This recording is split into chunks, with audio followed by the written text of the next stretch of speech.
Here is my official Patreon. Please join it because there are many stuffs that I can't share here because of community guidelines.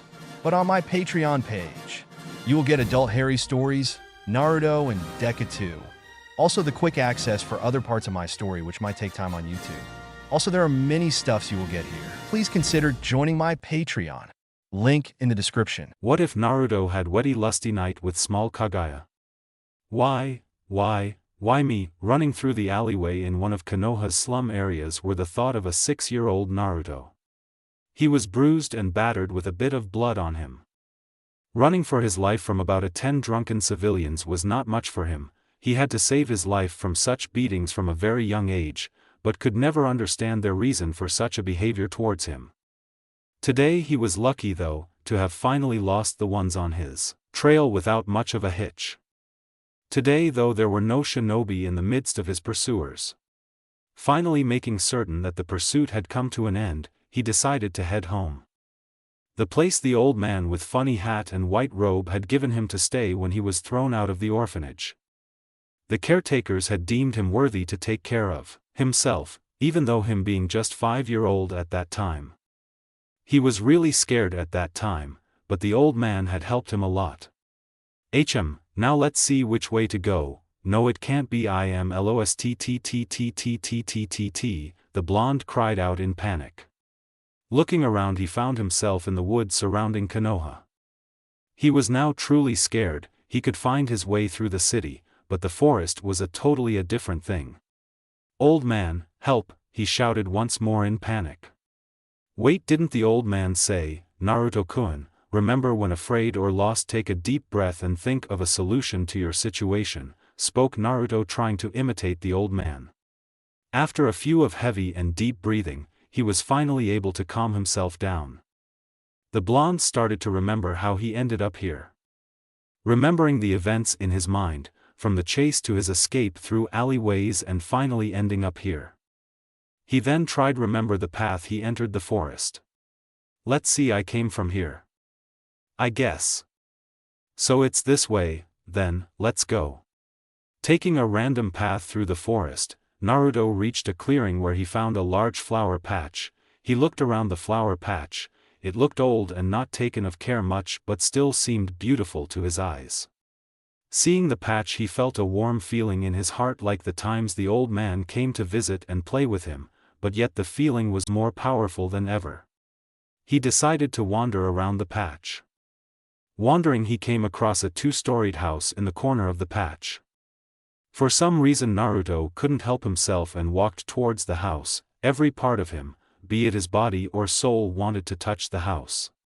When his hand finally touched the door, black markings started to appear from the spot he touched and spread throughout the house's exterior. He panicked and with a lot of force he pushed himself back. The force also opened the door. Seeing the door open, curiosity took better of the blonde and he went inside the house to take a look. Anybody home? I am lost on my way home, can someone in the house help me, and it's rather late in the night, called the blonde as he entered the house. No sound was heard other than his echo. He decided to be brave and entered the house into the main hall. There was dust everywhere, it seemed to him no one has been here for a long time. Moving further he noticed a rather large painting on the wall in front of him. With the moonlight reflecting on it, he could see it to be a painting of 2 people. One of them was of a man and another of a woman, both in their mid-20s. The man had golden yellow blonde hair and ocean blue eyes. Just like him, the woman had red hair and green eyes, both looked so happy. For some reason he was drawn to them. The warm feeling in his heart, which had started since he found the patch and later the house, was elevated to such a degree that tears started flowing from his eyes down his face. Tears not like those when he received beatings, when people looked at him with those cold eyes or children's refused to play with him or he was sad, lonely, or hurt. He felt happy. Touching the portrait he muttered, "Oka-san, Otu-san." The names of the 2 were written in the bottom of the frame. Namikaze Minato, Namikaze Uzumaki Kushina. Her surname is same as mine, so she is my Ka-san, Dadabayo, so he must be my 2-san. 1 year later. In the past year, Naruto would visit the house from time to time. He kept it a secret from everyone, even from his Aji-san. He started referring to the Hokage as such. In the meantime, he started learning from the books and scrolls from the library of the house. He always wanted to be a shinobi, but had no one to help until he joined the academy. Knowing some of the books and scrolls were on ways to be a ninja, made him read them with all of his concentration. One book written by a certain Uzumaki Shiho caught his eyes the most. It was detailed about chakra in ways he could understand with ease. It gave information on chakra usage, to manipulate it into various shapes, also to manipulate it into the 5 elements. There were many scrolls and books, various ninja arts, the likes of Tai, Gen, Nin, Ken, Fuin and many others. Finally the day arrived when he was going to start the academy, the day he was going to officially train to be a ninja of Konoha. He was going to prove to all the people of Konoha that he was not someone that they should ignore, but a person they will recognize and respect. It was a new dawn in his life. He would train hard to be a great shinobi and of all to be the greatest Hokage of all. Uzumaki Naruto. Read and review. Chapter 2. Yo, back again. The story starts from here. I will also give account of Naruto's growth in the time skip from my first chapter. If you guys have some norms with his growth, please feel free to tell me. I'll try and explain it. I'll also mention some events that need mentioning. As far as the romance in my story goes, yes, it will be a harem of 4-6 girls. Thoughts, hi. Speech, jerk. Jutsus, Kuchios no Jutsu, when used, Mizu Bunshin no Jutsu, when mentioned. 2. Academy and graduation. Naruto age 12. It has been 6 years since Naruto found the house.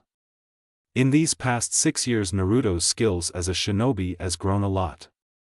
The academy had been boring in his view. The focus there seemed to be a lot on academic rather than practical skills of a shinobi. The academy taught the most basic form of taijutsu and some basic physical exercise. The weapons were limited to use of kunai and shrunken. But the worst was the jutsus thought. They were the henge, bunshin and kawurami. Of which only kawurami seemed useful, the others could only fool civilians since a ninja could easily see through such low-level jutsus. Naruto would rank in the top 10 in the practical exams. When it was tests on academic knowledge he plain sucked, he just got a passing grade in it. Of the 3 academic jutsus he got 2 down easily, but the third, the bunshin, he never got the hang of it. Even with Aoka sensei's help he still couldn't do the jutsu. Apart from academy knowledge, he leaned a lot from the library in his parents' house. The library consisted of scrolls on various taijutsu styles, to Fujin jutsus and ninjutsus, and also books on fuinjutsus and styles on using various weapons. There were books on usage and importance of hand seals and how they worked in molding one's chakra and were easy to understand than the boring lectures of Irika sensei. There were books on usage of chakra and its manipulations, be it shape or elemental. The books described a person to have an affinity to a certain element, giving them better control and more power on the said elemental jutsus. The day Naruto learned of his elemental affinity, it was a rather pleasant surprise for him. Flashback. Naruto had decided to visit the Hokage's office in hope that the Hokage should be able to help him to know what affinity he had. It had only been half a month since the start of the academy, when the topic of ninjas using elemental jutsu was being debated. Irika sensei had asked the class if one of them knew of any jutsus, to come forth and demonstrate to the whole class. The class was taken to the academy grounds for the demonstrations. A few students demonstrated jutsu, which were mostly clan secret jutsus. But the Uchiha siblings demonstrated the use of fire jutsu. This was also a reason for Naruto to be at the Hokage's office after school. Naruto-kun, what brings you here at this hour of the evening? The academy must be over, don't you have some homework, Hokage? Asked the blonde. Yes. But I wanted to ask you to help me in something, Gigi, said Naruto with a sheepish grin and hand behind the back of his back, Naruto pose. And what would that be, Naruto-kun? asked the curious Hokage. The blonde went on to tell how Iruka-sensei had talked about jutsus and how both the Uchihas performed a fire jutsu. "So I presume you to be a bit jealous," said the Hokage after hearing Naruto's story. "No, not at all." "Okay, a bit," assuming Naruto pose. "So what is that you needed of me?" asked the Hokage.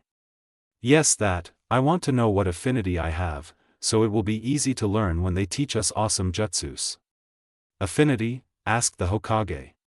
"Yes, sensei told everyone has affinity towards a certain element and stuff, so I thought you could help me with that." The Hokage thought over it for a moment. They don't teach elemental jutsus at the academy, but still his enthusiasm over it. "Well now, let's see here." The Hokage walked towards nearby cupboard and withdrew a paper out of it. "Now Naruto-kun, hold the paper in your fingers and send some chakra into the paper," said the Hokage, giving Naruto the paper. Naruto took the paper and did as instructed. He didn't understand how this paper was going to help him in knowing his elemental affinity. The moment Naruto sent chakra into the paper split into many pieces and also was turned soggy and water dripped on the floor from it. Naruto was a bit confused by the sudden change in the paper. The Hokage was awed by the reaction the paper had to Naruto's chakra. Not only he has two elemental affinities, also they are really strong. "It seems you have an affinity towards two elements, which is rather rare. One being of wind and the other of water, Naruto-kun," said the Hokage. "Yatta, that means I am awesome," proclaimed the blonde. End flashback. From that day Naruto had started training himself in the use of the jutsus of wind and water elemental jutsus. There were only a few jutsus in the library of the house academy, 1 month before graduation exams. Currently Naruto was being lectured by Iruka for his latest prank in front of the whole class. The class was enjoying every moment of it, from the blonde's prank to Iruka's lecture. The class comprised of about 30 more students. Most of the class comprised of civilian children. For most of them learning ninja arts was just fun or something their parents forced on them. To the boys it was to show others of them being superior and girls to find a knight in shining armor Sasuke. To Naruto 9 of them seemed capable to have potential of being great shinobis. They were Nara Shikamaru, the son of head of the Nara clan. The laziest person Naruto knew of, but also the smartest, just too lazy to try. Akamichi Chuji, the son of head of Akamichi clan. Loves to eat but never call him fat, if you do, you die. Inazuka Kiba, the son of Inazuka clan head. A loudmouth who loves to prove him being the alpha. Always has his neendog partner, Akamaru. Aburame Shino, the son of Aburame clan head. A very quiet person and also great at analyzing things. Uchiha Sasuke, the son Uchiha clan head. One of the 2 survivors of Uchiha clan massacre. The most arrogant and broody person. Uchiha Hitomi, twin sister of Sasuke, daughter of Uchiha clan head. Second survivor of Uchiha clan massacre. Hyuga Hinata, the daughter of Hyuga clan head. A sweet, kind and shy girl. Yamanaka Ino, the daughter of Yamanaka clan head. A loudmouth, gossip queen and die-hard Sasuke fan. Haruno Sakura, a civilian. The smartest in class, gossip queen and also a die-hard Sasuke fan, *****. "Okay Naruto, go to your seat, we need to start revision," Iruka said. Naruto went and sat in the empty seat in the back of the class. Ayuka started going through various important topics, considering the graduation exams coming in a month. "Now class, a month from now you will all be taking your graduation exams, so I want all of you to study hard and practice your jutsus. Well, they all will be in the exams. Now go home and do your best." As Iruka finished, the academy bell rang indicating end of the class. Hokage's office. "Ah. Naruto-kun, what brings you here?" asked the Hokage to the blonde. "You see Gigi, I kind of need your help with my Bunshin no Jutsu. I know you said you are Hokage and can't help me, you can't be biased and all that stuff. I really tried hard, I even asked Irika-sensei and did all what he told me, but I still can't perform the jutsu. So I came to ask your help, said the blonde. The Hokage was in deep thought. He had known Naruto asking Irika to help him with the said jutsu. Ayuka had given all possible pointers he could. But the Hokage knew for Naruto, who had huge amount of chakra, the jutsu was hard for someone like Naruto with huge chakra reserves. A jutsu like Bunshin would be impossible unless he had perfect chakra control. Naruto's chakra control was the worst of all. Thinking for a few minutes, the Hokage took out a blank paper and started writing on it. After finishing, he handed the scroll to Naruto. Reading the scroll, Naruto turned really happy. I suppose that would solve the problem. You have about a month to learn the jutsu, Naruto-kun, said the Hokage. Thank you, Gigi, I'll work hard and definitely pass the test and then take your hat from you. You just wait and watch. Databao. Academy, graduation day. Irika and Mizuki stood in front of the class of hopeful graduates. All the students were nervous and were mentally preparing for the final test. The written, weapons and taijutsu test had already finished. Only ninjutsu part of the exam was remaining. Now students, the written and taijutsu and weapons test are over, let's get started with the ninjutsu test. You all have to perform the 3 basic jutsus to pass and get your hitaite. When I call your names, come in the room and your tests will be conducted, said Irika, and together with Mizuki entered the adjacent room. One by one students were called upon. They would enter the room where the teachers were conducting the exams. So far no student had failed, as all came out wearing Konoha hitaite. Uzumaki Naruto was called upon by Irika. Naruto baka why try, you can't do the Bunshin, you know you are going to fail, Sakura shouted at Naruto, trying to get noticed by Sasuke. Troublesome, Naruto, I don't like her comment, but you know you can't perform the Bunshin, so what are you going to do? Shikamaru asked Naruto. Don't worry Shikamaru, I got it all worked out. I am going to ace the test. Databao. Naruto-kun looks confident, thought Hinata. Good luck, Naruto-kun, stuttered Hinata in a low voice, as Naruto passed by her seat. Thanks Hinata, called out Naruto, making the Hyuga heiress blush. Shino, Kiba, Chuji, Ino also wished the blonde good luck. Sasuke and Hitomi showed no interest, though Hitomi knew the blonde to be able to pull out a surprise. The rest of the class had the same view as Sakura. Examination room.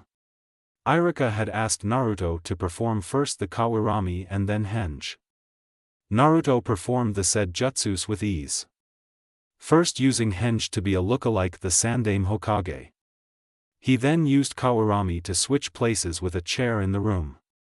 Now Naruto, perform the Bunshin no Jutsu and you will be a shinobi of Konoha, said Irika, but he knew even after all the help he had given the blonde he still could not perform the jutsu. Hey Irika-sensei, can I do another Bunshin? Irika was brought out of his thought when the blonde piped up the question.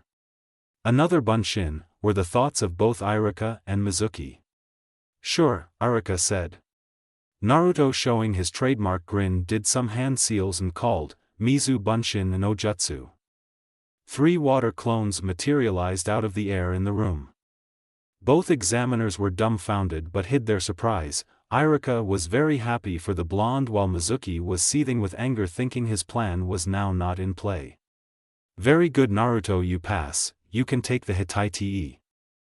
As of now you are a shinobi of Konoha, Irika said with a smile, handing Naruto the hitaite.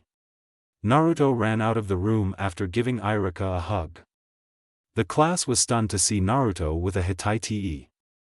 Shikamaru, Shino and Chuji, Ino congratulated Naruto while Kiba shouted of his passing without knowing the Bunshin. Hinata was very happy for Naruto, knowing his hard work had gotten him through. Sasuke, Sakura and the others in the class were thinking along the lines at how Naruto did pass the exam. Uzumaki, we all know you can't perform the Bunshin, how did you pass? Hitomi asked the question that was on every student's mind. Oh. I used a jutsu better than the bunshin to pass the exam, Databayo, said Naruto, pumping his fist in the air.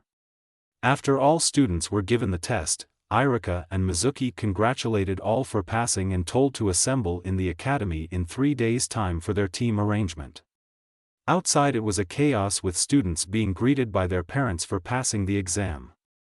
Naruto felt a bit sad, but he knew that he was going to go share his awesome passing tale with his parents, so he left in the direction of his parents' house. Whenever he was sad, happy, lonely, the place in the house in front of the big frame with his parents' pictures would always be his solitude.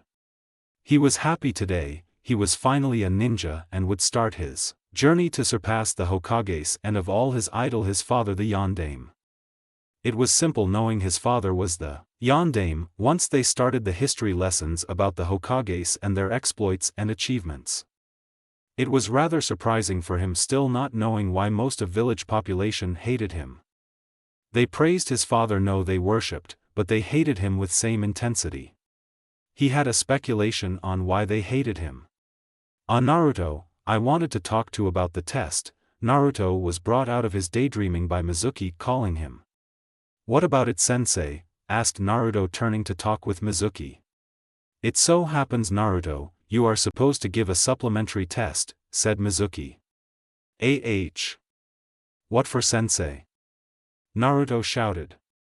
Now Naruto, don't shout please, it's just that you didn't use the bunshin no jutsu but another jutsu to pass, said Mizuki. But I never had something like this before. Now Naruto, it because such circumstances have hardly shown in academy history, it has only happened about 4 times before, said Mizuki. But Naruto knew something was off about this test. Gigi had told him when he gave him the jutsu that it will be enough to replace the bunshin no jutsu and pass the test.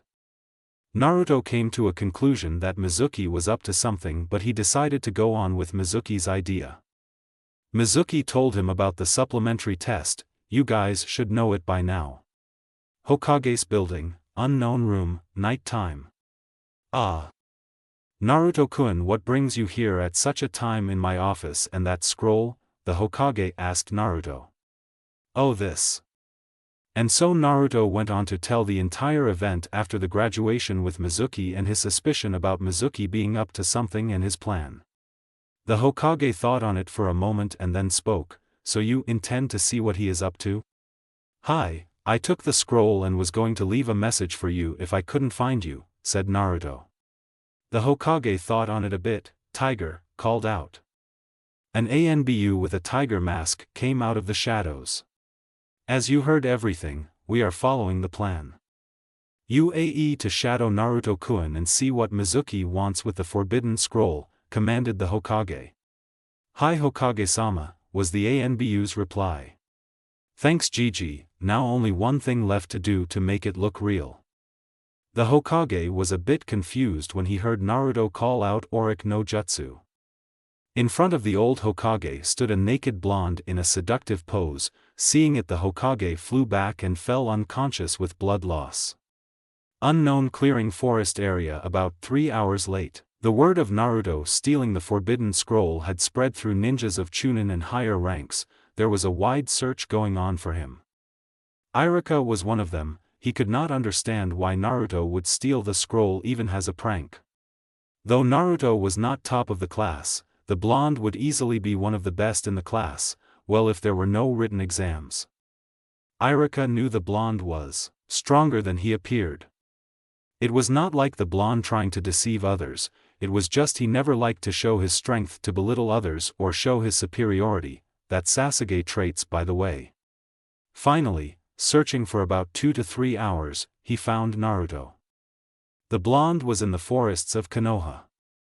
From the looks of the blonde, Aoka realized the boy must be working hard to do something. But still he was angry with the blonde. Naruto, what the heck, why did you take the scroll? He asked the blonde, composing himself. Naruto didn't want to hide it from Irika, but the ANBU had said to play along if someone is to find him before Mizuki does. So Naruto went on with the plan. What are you talking about, sensei? this is supplementary test I have to take because I used a different bunshin, said Naruto making a, you know it, face. Iruka was confused at the blonde's words so he asked, who told you so? Mizuki-sensei, said the blonde. Iruka couldn't understand why Mizuki would say something like this and to make someone steal the forbidden scroll. Before he could put his thoughts together, Iruka found shurikens coming in Naruto's direction. Iruka put forth himself in way of harm of the projectiles getting hit by them. Mizuki showed up in the nearby tree and said, my Iruka, you were able to find the brat before me, what a shame. But before that, I should applaud you Naruto for actually stealing the scroll. Why Mizuki? Asked Iruka. Well, simple Iruka, if the brat was to be caught stealing the scroll he would be rightfully punished for all his sins. But even if he was too able to steal the scroll I would take it from him after killing him. The village would be rid of the demon and I would get I want. By handing the scroll to Orochimaru and in return gaining power from him. But you found him before me and even took the shurikens that were meant to kill him, even though he was the one who killed your parents, said Mizuki as it was a presentation of a fact. Naruto couldn't take it any more of the blame, he yelled, what have I ever done to you? I never did anything bad. He was interrupted by loud laughing sound of Mizuki, oh how about I tell it to you demon? The secret that everyone knows and hates you for. Spoke Mizuki. No don't Mizuki, Iruka shouted him to stop. At that very moment the Anbu tiger came out of hiding and silenced Mizuki by knocking him unconscious. Naruto-san, Iruka-san please come with me to the Hokage's office. Hokage's office.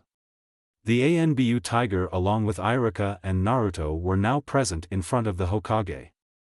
The Sandaime had seen all of the events unfold through his crystal ball. He told Iruka of how Naruto came to talk to him before stealing the scroll and confided in him about the suspicions. Iruka was very happy and proud hearing all of what the Hokage said, knowing the blonde had seen the bluff and told the Hokage about it.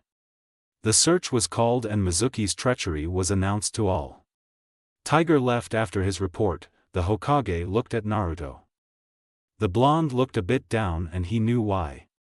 He wondered what would had happened if Mizuki had told the blonde the secret. Or as a matter of fact, if someone who hated Naruto told it to him. It seemed he had to finally reveal the secret to the blonde. So I see you have a lot of questions, Naruto-kun, said the Hokage. What did Mizuki-san, team was going to say, inquired the blonde. Hokage-sama. Called out Iruka, thinking he was not going to tell the blonde about it. Now Iruka, Naruto-kun does deserve the truth. For I believe Naruto-kun can handle the truth, said the Hokage, to which Iruka could only nod in agreement. The Sandaime went on told Naruto about Kyuubi sealed in him by the Yondaime and how he wished for Naruto to be as a hero. He explained to Naruto it was the hatred and loss that the Kyuubi attack caused was the reason why people hated Naruto, they believed him to be the Kyuubi's reincarnation. He also explained to Naruto that he was not the fox but the jail and he keeps Konoha safe every day. Iruka told Naruto about his parents' death, how he hated him first and then when he got to know him he knew he was not the fox but a great child and now a proud shinobi of Leaf. Iruka even went to exchange his Hitai-te with Naruto. Naruto contemplated his thoughts, he was no fox but its jailer. He understood the villagers didn't hate him but hated the fox. He will be their protector and show them he is not the fox. He will gain the respect of the villagers through his work as a shinobi. But of all the thoughts, what mattered to him was it was the Yondaime his father that sealed the fox in him. He had trusted him with the duty of keeping Konoha safe. He would keep the fox sealed away until he lives and make his father proud. End chapter. To note. Now people I excluded the part of Naruto painting the Hokage monument and his punishment. Do not think the event didn't take place, it does and goes as in the manga. Naruto loves pranks, so do I. The part in which Iruka talks with Hokage also did happen. I was just feeling lazy to write the events. Chapter 3. Hi readers, back again with the third chapter. Now let's get to you some facts before I proceed with the story. Naruto started the academy with students his age group. Naruto never failed the exams, this was his first try. Naruto has no romantic feelings for Sakura. Naruto and Sasuke rivalry does exist. Naruto wants to remove Sasuke's superiority complex, and Sasuke thinks along the lines of how a no-clan boy to be this good. Naruto still loves to prank people. Naruto is oblivious to Hinata's feelings. Now the story has a Naruto harem.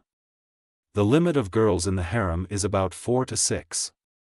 I already have 3 girls in the harem list, rest options will be on a poll. So do vote. I haven't decided to rewrite the anime spoilers, but if I do, only my favorites will be included.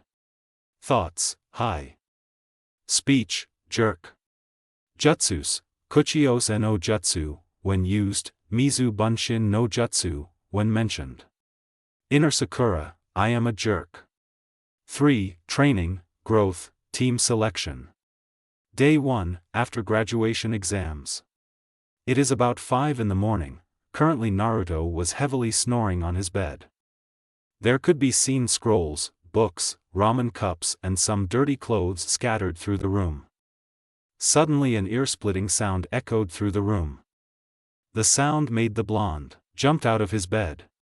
Damn the clock, now why in the world did I set it at 5 in the morning? Inquired the blonde to himself, looking at the time and then stopping the clock.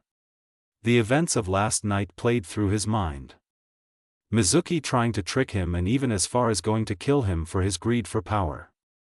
The Sandaime Hokage telling him about the reason of why all people seem to hate him. Iruka-sensei accepting him and even exchanging their Hitai-te. The blonde had visited his parents' house after all was settled down. Flashback. Naruto was standing in front of his parents' portrait. The revelation of him being the container of the Kyubi no Kitsune was far for him to digest. He somehow had kept his emotions in check in front of the Hokage. But standing in front of the frame, a place where he felt connected to his parents, tears streamed down his eyes. The Hokage had told him the Yondaime trusted him that he would keep the Kyubi at bay. But standing here he wanted to know, was it that his father trusted him or he had no other option? But now looking onto the frame he could feel it, his father and mother not only loved him, but trusted him with the burden, no, not a burden but a responsibility. End flashback. He had last night promised himself to work even harder than before to achieve his dreams. And also to make his parents, the Sandaime and Iruka, proud of him. Naruto quickly got out of his bed, took a bath, had some ramen for breakfast and got dressed and decided to head towards the clearing in the forest where he usually trains. His training attire consisted of a white t-shirt with a red Uzumaki spiral on the backside. He wore black trousers, with a utility belt for ninja weapons. Ninjas were protection stuff like chain mail and stuff. Naruto hurried towards his training spot. On the way he came across a training ground which had a water steam running through it. He needed a water boy to train on one of his jutsu. Well, now that I am a ninja, I can use the training grounds too, said Naruto to himself. Naruto started with the physical exercises like sit-ups, crunches, jumps, running laps and various forms of physical exercise. His exercise revolved around gaining more speed and also a good amount of physical power. It went on for 2 hours.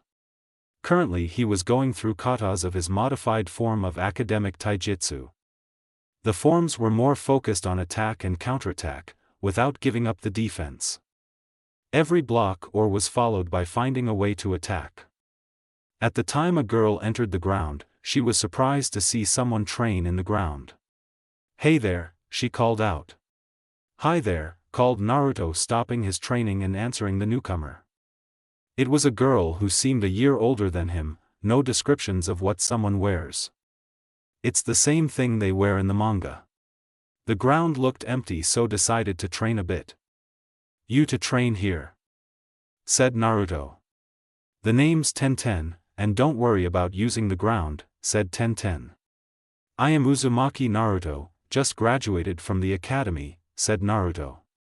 The two had a small talk about how missions go for the rookie Genins. The two then went on to their specific training. About 10-10-10 went on to join with her team for team training and missions. Naruto continued his training since he had the whole eye to himself, only taking breaks to visit Ichiraku ramen store to quench his hunger. It was midday. Currently Naruto was working on perfecting the jutsu Sutenja no Kuchi. It was the strongest offensive water ninjutsu the scrolls at his parents' house had. The scrolls only had about 4 to 8 jutsus for each element. He had so far learned all the wind and water ninjutsu there were in the scrolls. The jutsu were a mix of supplementary, defensive and offensive. Last night one more jutsu was added to his arsenal, Kage Bunshin no Jutsu. To simply say it was the most awesome jutsu ever created.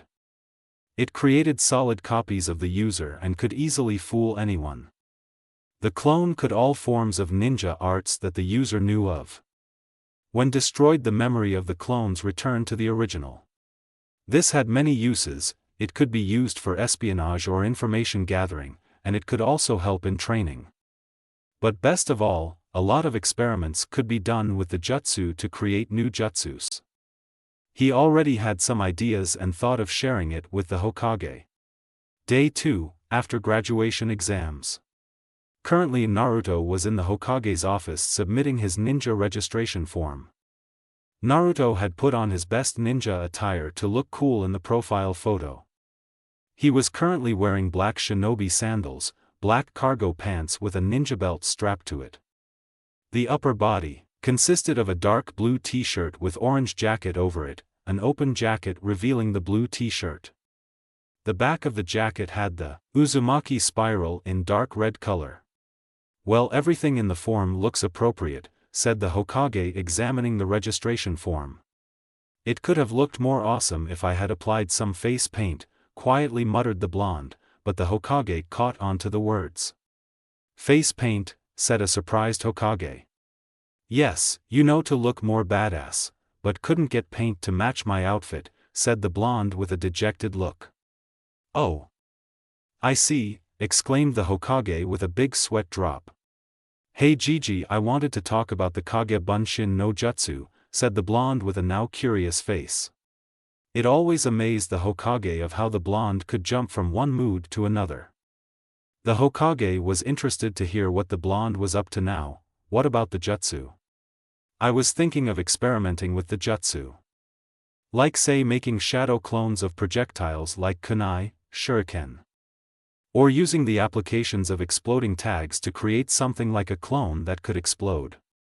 Or something like elemental Kage Bunshins, said the blonde with a very happy thought of having new jutsus. The Hokage was awed at the blonde's assumptions at what could he do with the jutsu. To think he came up with the idea of the existing jutsus by himself.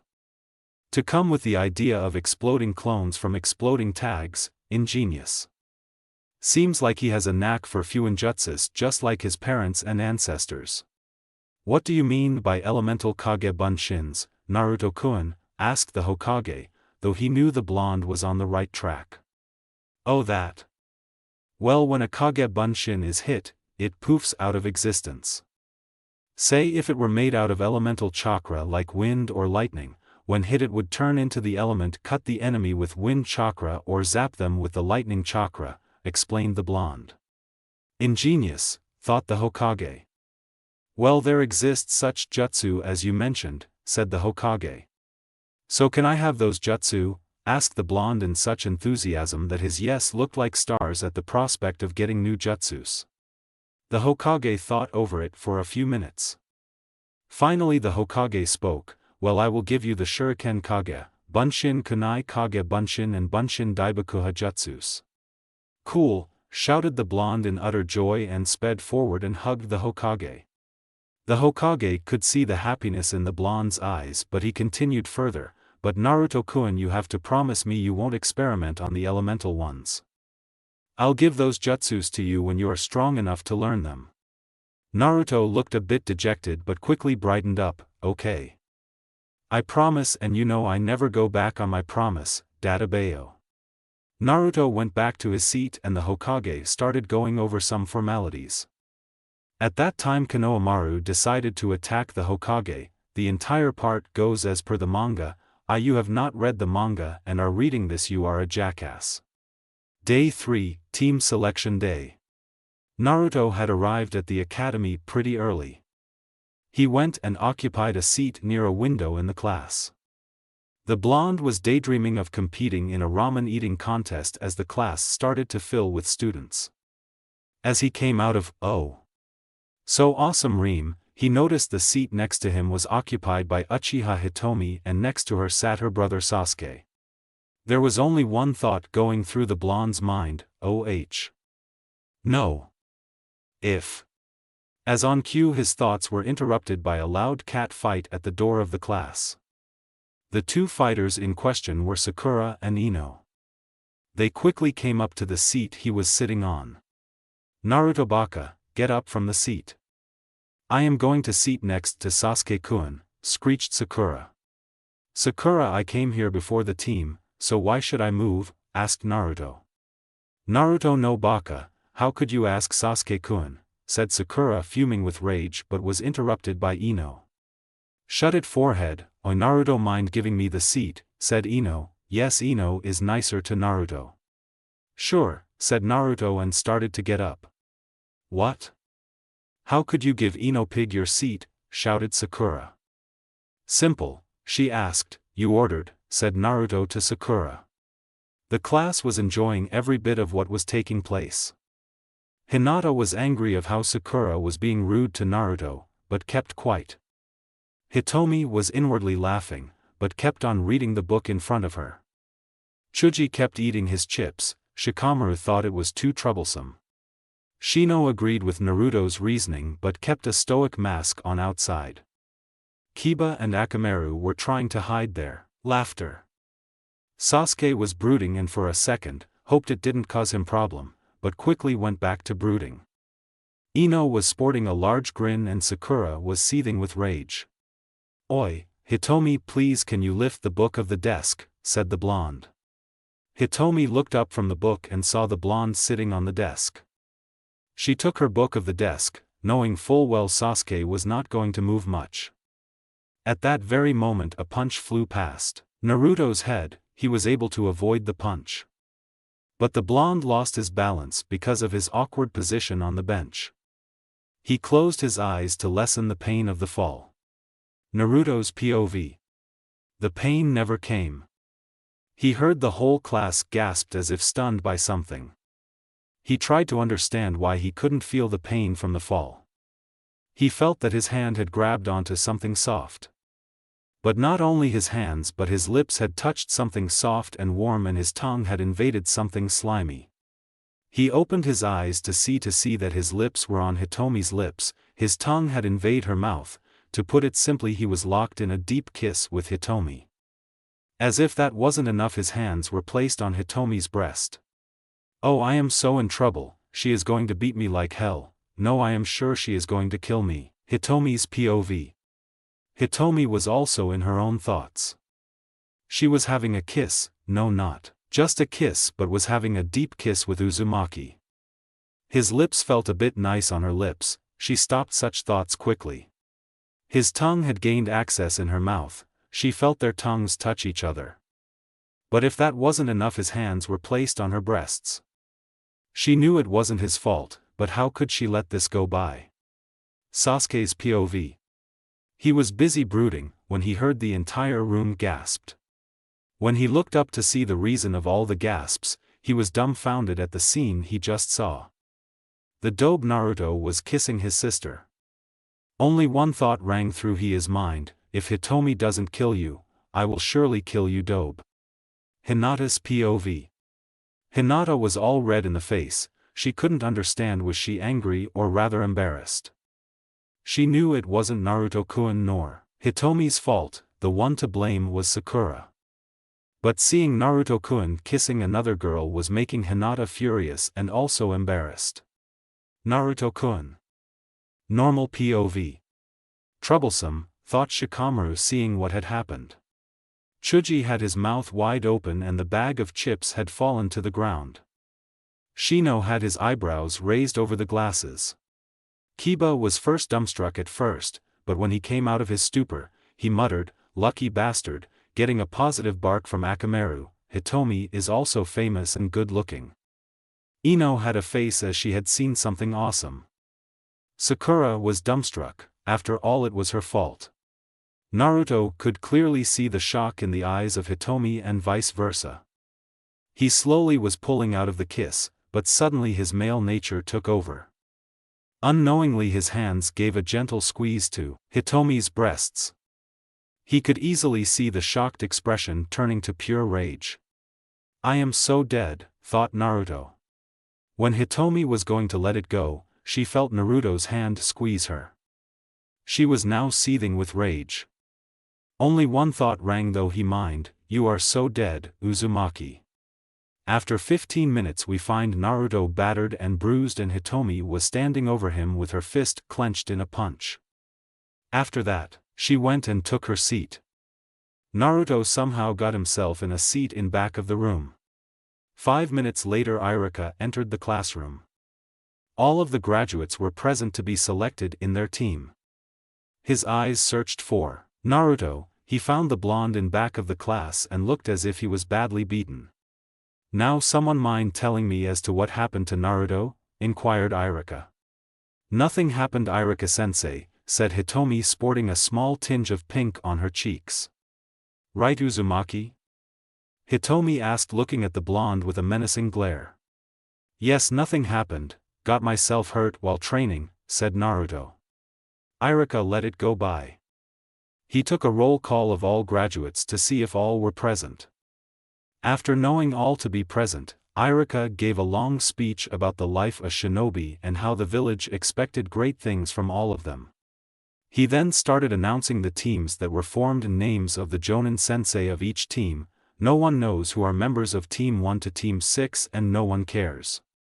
Now Team 7 consists of Haruno Sakura, Uchiha Hitomi, Uchiha Sasuke," said Irika when he heard a loud scream of joy and a bang on the table. "True love wins." "Take that Ino pig," screeched Sakura. "Now let me continue Sakura. As I was saying Team 7 consists of Haruno Sakura, Uchiha Hitomi, Uchiha Sasuke and Uzumaki Naruto. Your Jonin sensei will be Hatake Kakashi," said Irika. "Irika-sensei isn't a team made up of 3 genins and 1 jonin?" asked Hitomi, which was the thought going through most of the students' mind. "You see, the class compromises of 31 graduates, either one student was to wait for next year's batch or a spot in one of the existing teams. Hokage-sama thought it unfair to the student who wouldn't be selected after all his hard work. That is you odd team was formed," explained Irika. "I get what you said Irika-sensei and I don't mind being part of a 5-man squad. But why it had to be Team 7-inch, said Blonde. "What do you mean Naruto?" asked Irika. "I don't have a problem of being on a team with Hitomi and Sakura, but I know one thing for sure, Sakura hates me. As for Sasuke team, I know he has a pole stuck in his back but still he doesn't get along with anyone other than his sister, but we two get along the worst," said the blonde making a face saying, "You know it." When the whole class heard this, the class had various reactions. The boys were laughing hard, but of all Kiba was rolling on the floor with laughter. The girls were seething in rage at what Naruto said about their precious Sasuke-kun. The only girls not angry were Hinata and Hitomi. Hinata was trying to hold back her laughter. For Hitomi, she couldn't understand either to laugh or be angry at the blonde's comment. She knew what he said was right, she was trying to improve her brother's attitude for long now. But also he was in a way insulting her bother. On the other hand, Sasuke was furious about the comment on his attitude. He agreed with the blonde that they both never got together on anything. Also, the more members on the team, the more hindrance for him to achieve his goals. "I wasn't the one who made the teams, it was Hokage-sama. Now continuing forward, Team 8 consist," said Irika. "They are the same team formations, so no use to write." 3 hours later. It had been 3 hours since lunch break after team announcements. Currently there were 4 members of Team 7 in the classroom. The other teams were picked up by their respective jonins and had left, even Irika had left. Sasuke was busy brooding. Hitomi was sitting next to him and reading some novel. Sakura had already given up on her attempt to ask Sasuke for a date, for now, and was busy looking at herself in her mirror. Naruto was reading a book on sealing arts. "What's up with our Jonin-sensei?" shouted the blonde, startling the other occupants of the room. "Dobe, have some patience," said Sasuke. "Patience, team, I had it for the past 3 hours, said Naruto. Naruto went up to the door and unsealed some stuffs from a scroll. "What are you doing, Naruto Baka?" asked Sakura. "Simple, I am going to show what happens to those who are late. He is going to be pranked by the great Uzumaki Naruto, Dadabayo. He is a Jonin Dobe, he won't fall for your stupid pranks," said Sasuke. "Yes, I know, but still worth a try," said Naruto. "I am helping too, he needs to be punished for being late," said Hitomi, shocking others. 30 minutes later. Hatake Kakashi entered the classroom, opening the door. The moment he opened, the door opened, many things happened at once. First he was drenched in some sticky liquid, then feathers came out of nowhere and stuck to him, and there was an explosion above his head spraying pink-colored dust. After everything had finished, Naruto was rolling on the floor, laughing hard along with saying something like "pink birdie." Hitomi was also laughing at the state of whoever the guy was. Sasuke was not interested. Sakura was confused of what to do. "Are you Hatake Kakashi, our Jonin-sensei?" asked Naruto. "Yes, that I am, and you must be Team 7, said Kakashi. The 4 nodded to him. Hitomi and Naruto were happy that they got the right guy. Serves him right, were the thoughts of the both of them. Is he even a Jonin?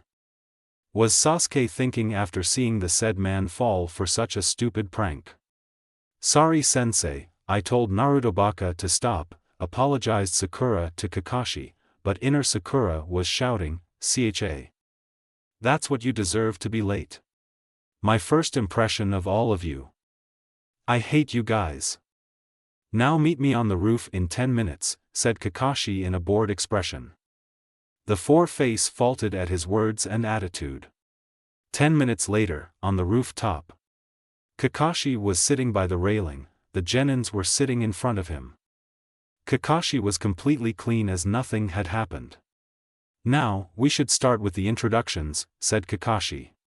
"What do you mean by introductions, Kakashi-sensei?" asked Sakura. Did she just ask that, were the thoughts of all other 4. "Well, you know your likes, dislike, hobbies and dreams and stuff like that," said Kakashi. "Why don't you start first, Kakashi-sensei," said Hitomi. "Okay. I am not writing the introductions of Kakashi, Sakura and Sasuke, they go as in the manga." Hitomi was a bit saddened by Sasuke's introduction, he was determined to avenge the clan. She couldn't say anything against him on the matter, she too hated her brother for everything he did that night. She only knew it was Itachi, her brother, who killed all of the clan, even their parents. Sasuke was the one who he had seen Itachi's act when he was put under the Tsukuyami Genjutsu. So team wishes to kill his brother, thought Naruto. Kakashi pointed at Hitomi to introduce herself. Hitomi came out of her thoughts and spoke, "I am Uchiha Hitomi. I love spending time with my brother, reading novels and training. I dislike perverts, people who don't take their ninja life seriously, especially girls who give kunoichis a bad reputation. My hobby is reading. My dream is to become a great kunoichi, making the Uchiha clan and my parents proud of me, and also to one day meet him." Sasuke nodded in agreement, and Sakura was thinking along the lines as how cool both the Uchiha siblings were. She is not focused on revenge as her bother, thought Naruto. Kakashi pointed at Naruto to continue. "I am Uzumaki Naruto. I like ramen, especially the ramen at Ichiraku ramen stand and training. I dislike the 3 minutes it takes for ramen to be ready," said Naruto. Does he always think about ramen, or the thoughts of other four? And my dream is to be the greatest Hokage, surpassing even the Yondidumi, shouted the blonde standing up and pointing towards the Hokage monument. A fool's dream, Uzumaki, but if I know something about you, it is that you always surprise others, thought Hitomi. Hn.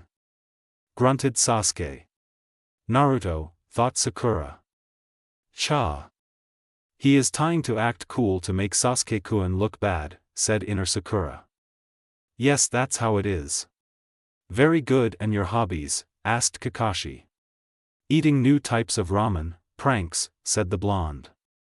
So I got a fangirl, an avenger, someone not sure of what she exactly wants with her past, and a ramen addict, thought Kakashi. Now I would like to tell you that none of you are genin yet, said Kakashi. What do you mean, sensei? Asked Hitomi. Yes, we already passed the test, said Sakura.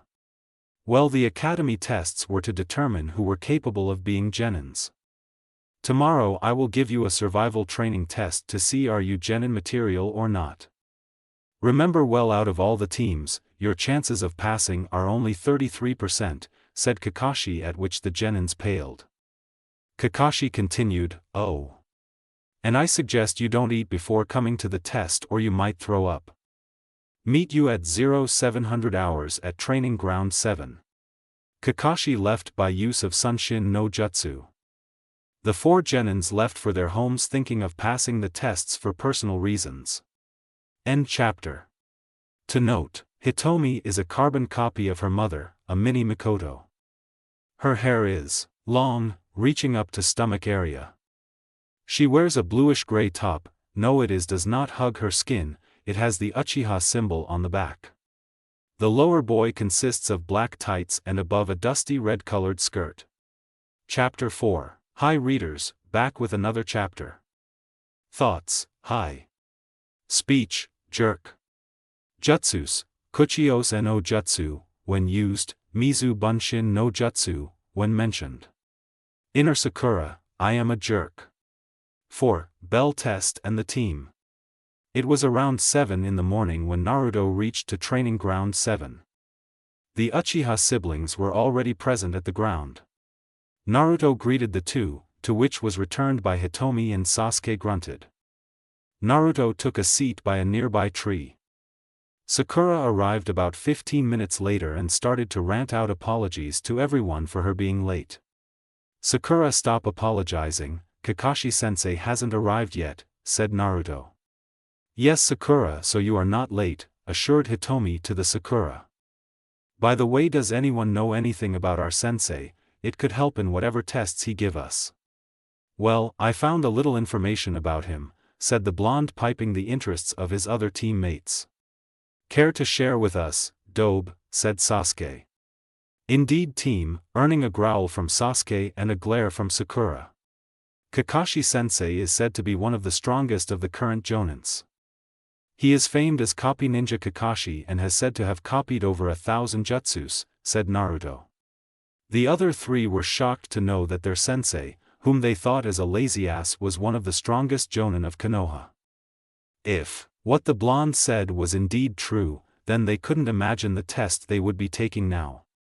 Naruto, how do you know so much about sensei? Asked Sakura. Don't you remember, information is one of keys to shinobi success. What do you don't understand? Said Naruto, as it was a matter of fact. You know what she meant, Uzumaki. Where did you find all the information? Asked Hitomi. Well, you see, that's my little secret. Hitomi-chan, said the blonde, enraging the Uchiha. 3 hours later. Currently the members of Team 7 were busy doing their own stuffs. Sakura had given up on further asking Sasuke on a date after the test, after his 15th denial. She was currently lying by a nearby tree. Sasuke and Hitomi were talking with each other. The fourth member of the team, Naruto, was currently sitting on a nearby rock with his eyes closed. The team had a small discussion about the possible upcoming test after hearing about their sensei from Naruto.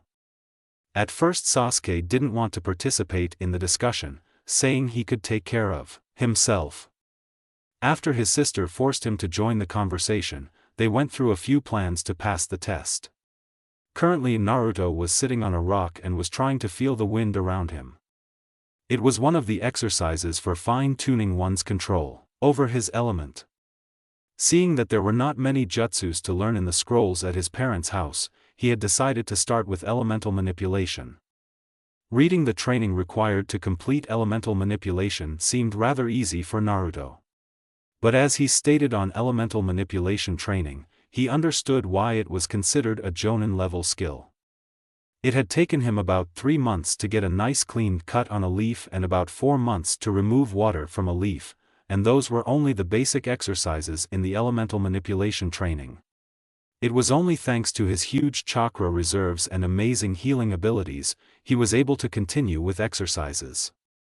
It had taken about a year each to complete the elemental manipulation of his wind and water nature chakra as per the book. Currently Naruto was doing a more advanced form of elemental manipulation training as he named it. He found how he could better improve his hold over his elemental from an old book he found in the library at the house. In case of wind and water elements, one had to train to sense and use the wind and water in the air. One had to sense and manipulate the elements around him. By now he was able to create small tornadoes of wind and draw a little water out of thin air. Suddenly Naruto felt a small disturbance in the wind currents. He opened his yes, and few seconds later Kakashi appeared with a smoke. "You are late," screeched Sakura. "Well, on my way here a black cat passed my road, so to not be cursed by bad luck I came here by traveling from the other side of the village," said Kakashi. The others had a big sweat drop at hearing their sensei's words. "That's so lame," all 4 of them thought. Kakashi removed 2 bells and an alarm clock from his pockets. "Now you are to come at me with all you get with the intention to kill. The ones who get the bells pass, while the others go back to the academy. You have up to noon to get the bells, that is about 2 hours from now." "That's unfair," said all 4. "Well, who said being ninja is about being fair?" "Now start," said Kakashi. On cue Sakura, Hitomi, and Sasuke vanished from Kakashi's eye view. All they had planned for the tests was now useless. Now they had to fight for themselves. Sasuke and Hitomi hid in opposite side of the grounds, so they could work together to get the bells. Sakura hid close by Sasuke. They at least are good at hiding. They would probably try a sneak attack, thought Kakashi, and spoke, "Aren't you an odd one?" to Naruto, who was standing in the clearing. "Well, you know, the test seems a bit odd," said Naruto. "What do you mean by odd, Naruto?" asked Kakashi. "Our team in a first place is already odd, but I never heard of a team with 2 genins and a jonin," said Naruto. "I see, so what do you intend to do?" asked Kakashi. "Well, would you mind giving me a bell?" asked Naruto. "Well, that's a new approach, but sorry I won't," said Kakashi. "Well, it was worth a try," said Naruto, and charged at Kakashi at speeds which surprised the older ninja. Naruto attacked Kakashi with his improvised version of academic taijutsu. Kakashi was surprised at the blonde's taijutsu skills, even though it was easy for him to dodge and block the attacks. The taijutsu seemed to have a good balance and was focused on attacks. Kakashi decided to see how it was in defense, so he threw a few punches at the blonde, to which the blonde would blocked or dodged and quickly went into attack. The blonde tried to go with down sweep with the legs, which he would follow by an uppercut. But all his attempts were either blocked or dodged. He did come close in hitting his sensei. That was an accomplishment in itself to the blonde, so he decided to get some distance between him and his sensei. The 3 hiding were amazed by the blonde's skills at taijutsu. They knew the blonde was good at taijutsu, but not this good. "Well, your taijutsu is better than what I had heard. It seems you have modified the academic version to something that suits you," said Kakashi with an eye smile, "but it still needs some work." "Thanks, sensei." "And yes, I am still working on it," said the blonde. "Now let's continue." The blonde started doing hand seals, stopping on the dragon seal. Kakashi raised an eyebrow at what the blonde was up to now. As on cue he heard the blonde say Sutin, Jno Kuchi, water. Release, snake's mouth. A spiraling column of water rose from the nearby water stream and took form of a snake with gaping jaws and headed towards Kakashi and hit him dead on. What is that jutsu? Where did the dobe learn it from? Thought Sasuke with a frown. Amazing Uzumaki, how much were you hiding your skills at the academy? Wondered Hitomi. Naruto. Was all Sakura could think seeing Naruto's performance. Naruto was able to see that what he hit was not Kakashi but a log. He tried to search for Kakashi, when he felt a presence behind him. That was a good one, but Naruto, never let your enemy get behind you, said Kakashi, crouched behind Naruto and holding a tiger seal. Only one thought ran through the minds of other three, run Naruto. When Kakashi said Konohagakure Hiden, Taijutsu Ougi, Senin Goroshi, and shoved his fingers into Naruto's ass and sent him flying. All deadpanned at what their sensei just did but were surprised when Naruto disappeared in smoke. The three couldn't understand what just happened. He substituted himself with a Kage Bunshin at the last moment. I had heard from Hokage-sama of him learning the jutsu, but when did he make one? Thought Kakashi. In the woods, hidden behind the bushes, I was lucky to have already made a Kage Bunshin beforehand, even if it was through memory. That is one of the most dangerous jutsu. Naruto shivered even at the thought. Kakashi decided to go check what the others were doing. Sakura was a disappointment in his eyes. She had easily fallen for a low-level Genjutsu Magen, Narakumi no Jutsu, demonic illusion, hell viewing technique. You know what happened. According to academy reports, she was smart and had a knack for genjutsus. The two Uchiha siblings had decided to attack in a unit, which came as no surprise to Kakashi. Hitomi had trapped him in a Magen, Kokoni Arezu no Jutsu, demonic illusion, false surrounding technique, which was followed by volley of projectiles from the traps they set. Kakashi was easily able to get out of all of it. The siblings then came at Kakashi with their taijutsu combinations. They seemed to work well as a team. They were even able to touch the bells. Sasuke used his distance. The two formed to fire a katan, Gokakyu no Jutsu, fire release, great fireball technique. Kakashi used this to his advantage and used Doton, Shinju Zanshu no Jutsu, earth, release, double suicide decapitation technique, on the two. When Sakura found the Uchiha siblings whose only head were visible above the ground, she screamed aloud and fainted. Naruto heard the scream and left to see what was up. When he found Sakura fainted and especially the two Uchihas buried inside the ground with only their head above, he couldn't hold his laughter. After a few minutes he stopped and created two Kage Bunshins and made them use Kawarami with the siblings and woke up Sakura. Listen guys, let's attack sensei together, said Naruto.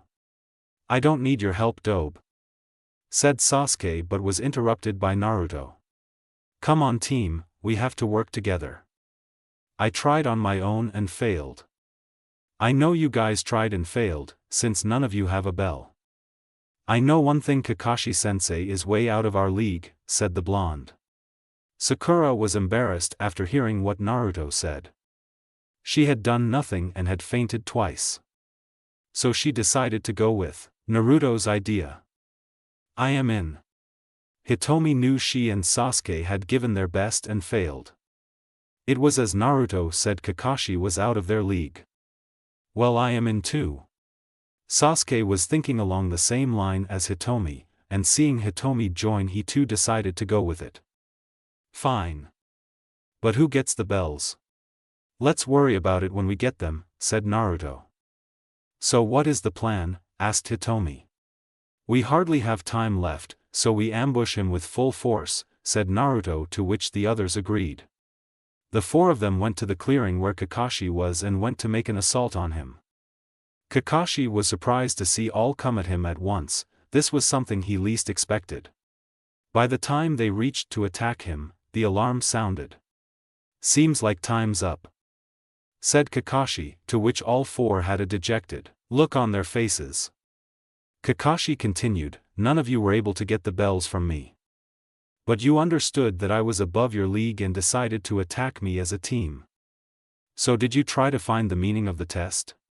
The genins looked confused. After a few minutes Naruto and Hitomi said together, teamwork, with a look saying it was so obvious but also ashamed that they couldn't get the meaning early. Kakashi I smiled at hearing what the two said. Yes, it was teamwork. You were supposed to work as a team to get the bells. But sensei, you only had 2 bells on you, said Sakura. Yes, it was to see if you could put your teammates above you. Kakashi walked to a stone which had names engraved on it and spoke. This is a memorial where names of shinobi are engraved who were killed in action protecting Konoha and their friends. My best friend's name is also engraved here. Always remember this, in the ninja world those who break the codes and rules are thrash, but those who ignore their comrades are lower than thrash. All the genins were awed by what they hear from Kakashi. Now about the test, from what I saw at the end, you all pass, said Kakashi, and the genins rejoiced at being passed. Tomorrow you have a day off. We start as a team the next day. Meet at this ground by 9. With that said he disappeared. Hokage's office. A lot of shinobis were currently present at the Hokage's office. Everyone was eagerly waiting to hear who of the fresh academy graduates had passed and was now a true shinobi of Konoha. Especially the current batch had a lot of shinobis taken interest in it. Few of the graduates of the batch are son/daughter of clan heads of the major clan of Konoha and also the last 2 loyal Uchiha. Everyone was waiting for Kakashi Hatake, Jonin instructor of Team 7, to arrive. Finally Kakashi arrived and the meeting started. Now that the all Jonin sensei are present, would want a report of which teams pass/fail and for reason, said the Sandaime Hokage to everyone. It started with Jonin sensei of Team 1 giving the account of what happened in the test he gave. This reports went till Team 6. All team senseis had failed their teams. Some couldn't work as a team, while some lacked abilities enough to fight for real. Now it was time for Kakashi to give his reports, but was stopped by the Hokage. Kakashi, since you were last to arrive, you will be last to give your report. Kurenai and then Asuma go on with your reports, said the Hokage. All shinobis were now very interested. The 3 teams had the heirs of the major clans. Team 8 passed, Hokage-sama, said Kurenai and recounted the test to the others. She had given a test them to track and capture her within a space of 2 hours. The 3 genins had used their abilities to the fullest and had shown good teamwork and cooperation. She also believed the 3 had great potential as a team for tracking and espionage. Team 10 passes too, said Asuma. He had given the genins a test to tag him. The 3 as expected had shown good teamwork and with help of Shikamaru's plan were able to tag him. He said that if given the proper training would carry on the legacy of their fathers and could be the new generation of Inoshikacho. The shinobis present were awed by the praises of the 2 Jonin senseis. The children of the clan heads had not only passed but showed great potential for the future. The only left to give his report was Kakashi, whose team comprised of the Uchiha siblings. Team 7, also passed, said Kakashi, surprising all present, since every team he was given until now had failed. Few shinobi started, saying how it must be the Uchiha siblings must have been the main reason Team 7 passed. Kakashi went on to tell the others of what happened during the bell test. Of how Naruto was the fist to attack, before voicing his opinion of something of the test didn't feel right. He described how Naruto attacked with his modified version of academic taijutsu and then followed with a water jutsu and replacing himself with a Kage Bunshin at the last moment before being hit by a Senengoroshi. He told of how easily Sakura had fallen for a simple genjutsu. Then he went on to explain how the Uchiha siblings attacked him together with their taijutsu and Hitomi with her genjutsu and Sasuke with his fire jutsu. He told how Naruto had convinced them to work together seeing how he was out of the 4 genins league. The shinobis were happy at the performance of the 2 Uchihas. They also showed great potential, something expected of the Uchiha clan. They were a bit disappointed in how Sakura had fallen for a simple genjutsu. But the biggest surprise to them was Naruto, the Kyuubi brat, the village pariah, to perform this good and clearly had shown great potential. The Sandaime Hokage, Irika and few others present were although happy for the boy. 2 months later. Being a genin for the past 2 months had shown Naruto and his team what it was to be a genin of Konoha. The life of a genin was far different from the life of an academy student. A genin was not only supposed to train to grow stronger to protect the village, but were also entitled to complete missions which helped the village's finance. As of now, Team 7 was on a special capture and retrieval mission assigned to them by the Hokage. The team was now scattered in the forest of Konoha in search of their target. Finally, Sakura found someone who resembled their target. She alerted the others over the communicators. The other 3 members of Team 7 soon reached the location and hid in the shadows of the trees so as to not alert the target. "What is the distance to the target?" inquired Kakashi through the communicators. 5 meters. "I am ready anytime," said Naruto. "I am ready as well," said Sasuke. "So am I," said Hitomi. "Me too," said Sakura. "Go!" commanded Kakashi's voice from the communicators. The genins jumped on to catch the target that seemed rather used to escapes.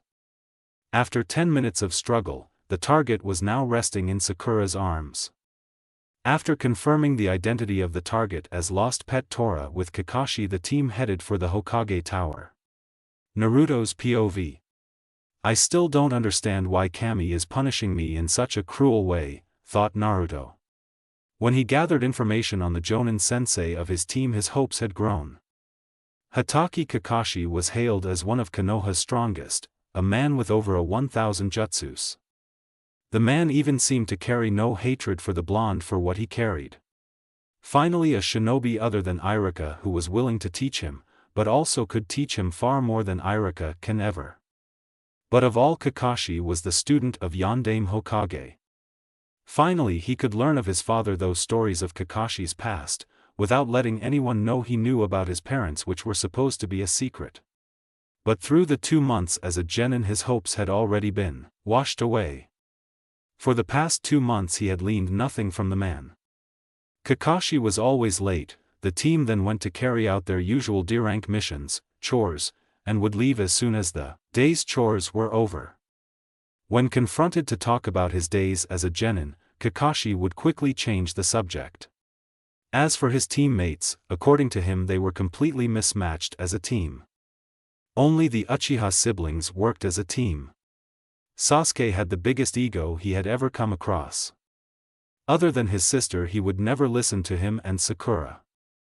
Sasuke considered himself superior to the others as he was an Uchiha. Hitomi also seemed to have "I am an Uchiha, the elite" attitude. But was reasonable enough to listen to the plans and ideas of the others on the team. As for Sakura, she worshipped every word that came out of Sasuke's mouth. She would also agree with Hitomi, seeing as how she was the sister of her Kami, Sasuke. On the other hand, she would try to belittle him at every possible mission. Aside from his team, he came to know Team 9 led by Jonin Mado Guy. The team consisted of Tenten, Rock Lee and Hyuga Niji, who had graduated the academy a year before him.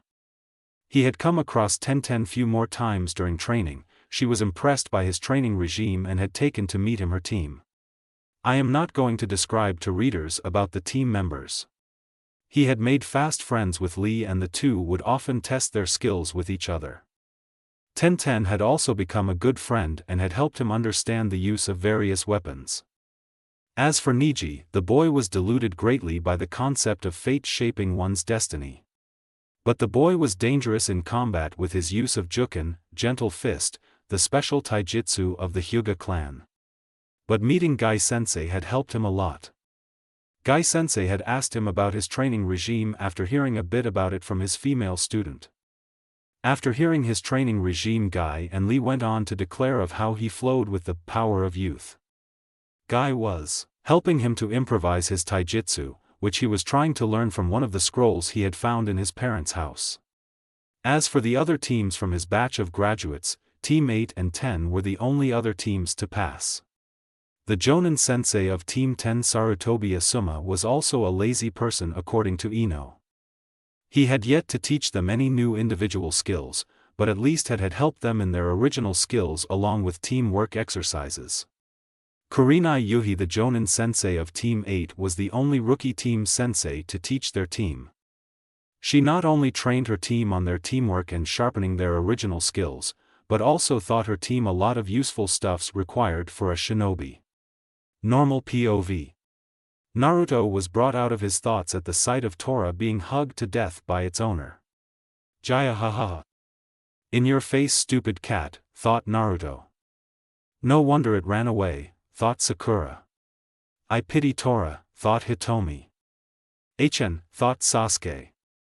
Now for your next mission, Team 7, babysits an elder's grandson, shopping or potato digging, said Sandaime Hokage looking in the mission list. No. No. No. No thank you, called out Naruto, putting his hands in cross shape in the front to emphasize the point. Give us some better mission, Hokage Gigi.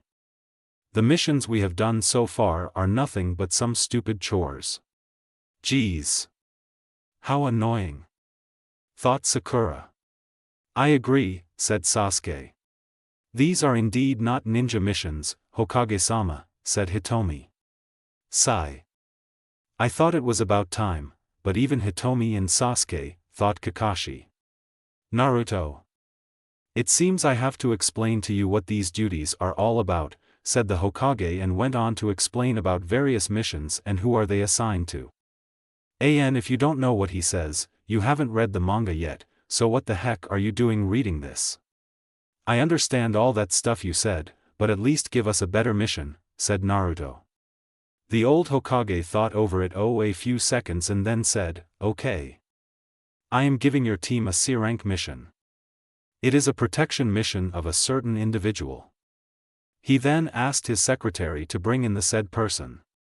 Tazuna walked in the mission office. Seeing him, the Hokage said, Team 7, this is the client you will be protecting. Tazuna-san, this is Team 7, the one who would be in charge with your protection. What the hell? It's just a bunch of snot-nosed gakis. The man exclaimed in annoyance, taking the bottle he had in his hand and chugging down several gulps. He's certainly not what I expected, Naruto thought to himself, his left eye twitching erratically. The two girls look like they care more about their looks than ninja duties. The guy with black hair in the shape of a duck's ass looks like he is practicing for some brooding contest. And of all, does any ninja wear orange like the blonde midget and also a cyclops, said Tazuna, taking another gulp of sake. Scowled Sasuke and went on to pose a new brooding pose. Indeed, Tazuna-san, I do take care of my looks, but I also take my ninja duties and training seriously, said Hitomi. Why? Yes, said Sakura. She wanted to respond to Tazuna just the way Hitomi had, but what the man had said was indeed the truth in her case. Cha. We have to look good for Sasuke-kun, said Sakura's inner voice. You are right, the old man would never understand. This made Sakura feel better. Who said ninjas cannot wear orange? I love orange, so I wear it.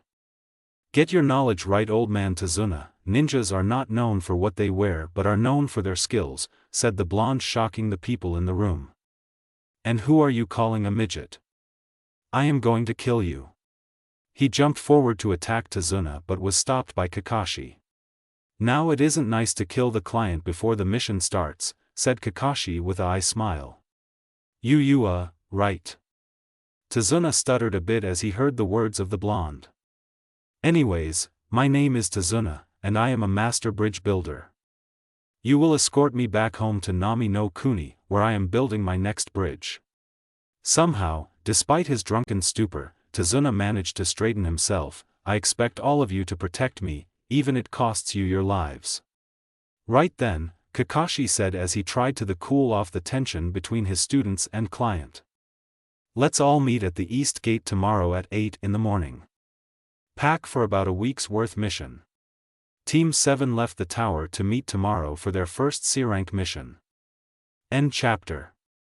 Chapter 5. Hi readers, back with another chapter. Thoughts, hi. Speech, jerk.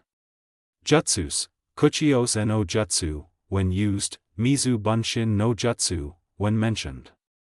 Inner Sakura, I am a jerk. 5. The Wave and the Demon. It was around 7 in the morning. Naruto just returned to his apartment after about 2 hours of workout. He still had about an hour before he was to meet his team and client at the east gate of Konoha. It was just a normal C-rank mission, but still was way better than the D-rank missions they had been assigned to since being a genin. Yesterday after the team left the Hokage Tower, Naruto went to meet Guy to inform that he would not be present at training for about a week. Guy advised him to try and find some time for training, but also give the mission his first priority. Lee had given him special protein bars to use on the mission and also has good luck for his first C-rank mission. Tenten had helped him make a list of all necessary stuffs he needed to carry on the mission. Naruto took a bath to wash off the sweat from the morning workout. After that he proceeded to pack his stuff for the mission.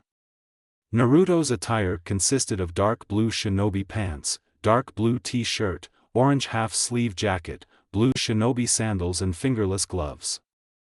A shuriken holder was strapped to thigh. Naruto sealed his camping gear, basic medical kit, a trap kit, food and water, mostly ramen, extra set of clothes and extra weapons in some scrolls and stuffed them in his utility belt along his waist. He sealed the basic equipment of sealing, brush, ink bottles and any other stuff, in the containment seal on his left wrist. He sealed a few kunais in the seals placed on his gloves. The 2 seals would only be visible if he applied his chakra to it. The seal on the gloves was special, he could summon the number of kunais he wanted by applying a bit of chakra but only when he wanted.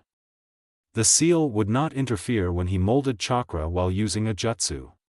Only 15 minutes before he would meet his team at the east gate. He left his house after activating the security seal he put on his door. At the same time at Uchiha compound. The 2 Uchiha siblings were dressed in their normal attire. The 2 had packed the essentials such as the camping gear, food and water, medical kit, extra weapons and extra clothes. Hitomi also had packed stuffs girls need, an. I am a boy and so have no clue what extra stuffs girls carry. The 2 were now walking through the Uchiha compound heading towards the east gate to meet their team. So what do you think of our team? Asked Hitomi. Sasuke had a raised eyebrow at the sudden question. Why do you ask? The 2 of them hardly talked about their teammates, hell other than the team meetings and missions they had never interacted with their teammates. So his sister asking him about his opinion on the team members had taken Sasuke by surprise. Well, simple really, from today about a week or more we will be with them 24 hours of the day, said Hitomi. I see, said Sasuke. The 2 walked in silence for a minute at which Sasuke spoke again. I am not going to pass any opinion on Kakashi-sensei. As for the other 2, Sakura would be good in my books if she stops pestering me for dates and take being a ninja seriously. He got a nod from his sister. I guess you are right about Sakura, said Hitomi. Sakura, just like most of the girls of the Uchiha Sasuke fan club, thought that her father would be there to save them out of any dangers. At least unlike most girls, Sakura had given a bit more importance to being a ninja. Her taijutsu was average unlike most others girls, whose taijutsus were pathetic to say the least. Sakura was also really smart in academics. Kakashi-sensei should at least teach us something useful. Hitomi also didn't want to form an opinion on Kakashi, as it had been only 2 months since she met sensei. As of the dobe, he is decent for someone without a clan, said Sasuke a bit annoyed. Hitomi was not surprised by the annoyed look Sasuke gave when he spoke of Naruto. Naruto was a civilian and an orphan, he lived on his own as far as the Uchiha siblings could remember. Also no one seemed to help him. Hitomi only remembered a few people who helped Naruto or rather associated with him. Even still he could fight on equal grounds with both the Uchihas. Yes, Uzumaki is indeed a mystery, said Hitomi, to which she received a raised eyebrow from Sasuke. The two walked in silence towards the gates to meet their team. At the same time, Hanuro household. Hanuro Sakura was currently in her room rechecking the stuffs she had packed last night for the mission. Makeup kit, check. Beautiful dresses to impress Sasuke-kun, check. Camping gear, check. Basic medical kit, check. Weapons, check. Food, check. She had informed her parents of the mission last night after she came home. Both parents, being civilians, were a bit worried about their daughter. She had told them what C-rank missions were, and also there with her would be Kakashi-sensei and the two Uchihas. 0800 hours at the East Gate. The Uchiha siblings were the first to arrive at the gates 5 minutes before their meeting time. The two were silently thinking over the conversation they had few minutes prior. Sakura was the next to arrive at about exactly 8:00. She looked over her teammates, who seemed rather busy thinking over something, decided to stand quietly alongside a tree. Naruto was the next to arrive. He was about 10 minutes late. It seemed neither his sensei, which was obvious, nor the client had yet arrived at the gates. The Uchiha siblings were present along with Sakura, also waiting in anticipation of their first C-rank mission. Sasuke was the first to notice the blonde. Looking at the blonde, his eyebrow raised a bit and he asked, "Where is your stuff, or are you intending to not join the mission?" Afraid of a few bandits, Dobe. Hitomi and Sakura turned to the direction where Sasuke was looking. They saw Naruto coming from the direction with no trace of any equipment for their journey. "Good one, team.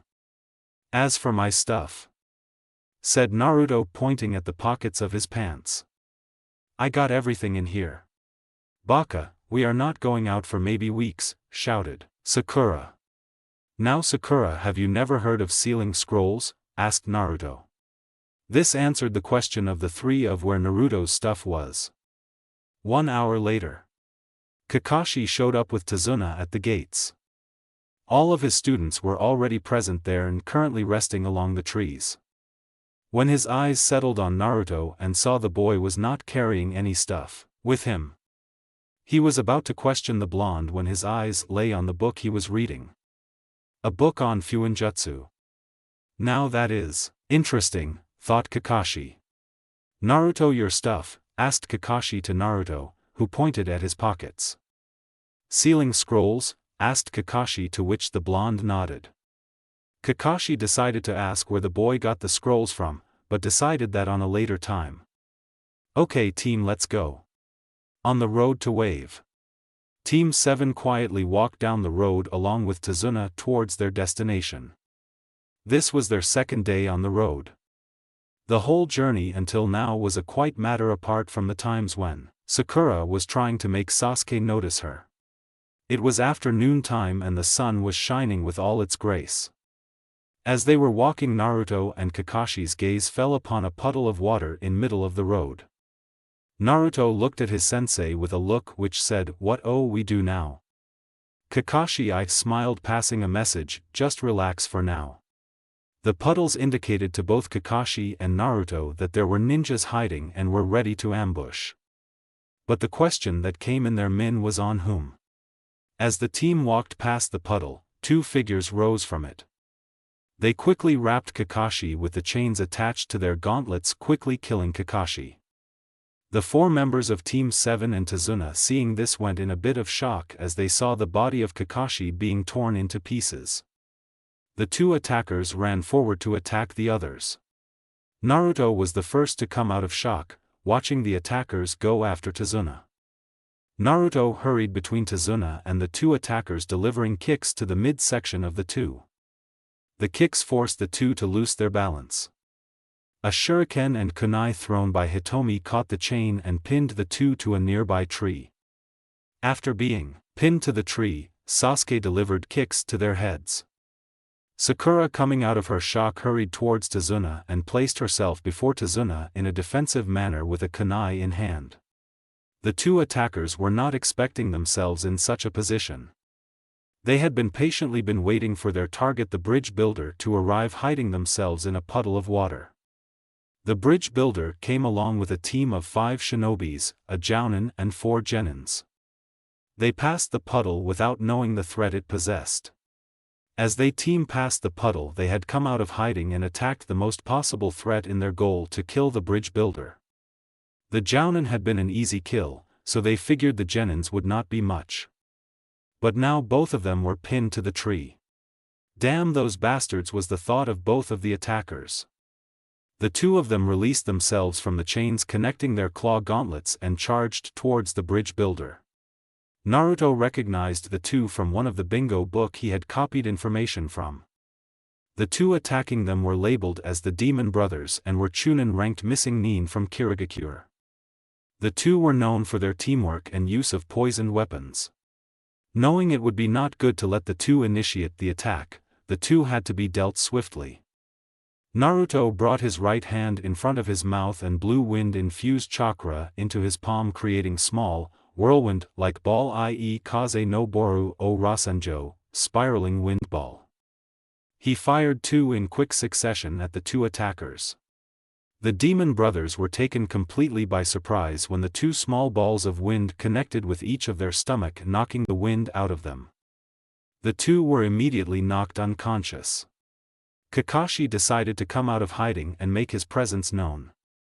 He decided to wait and look who the target of the 2 was and show himself when things would look down for his team. All of his team was shocked watching him die, which was something he expected.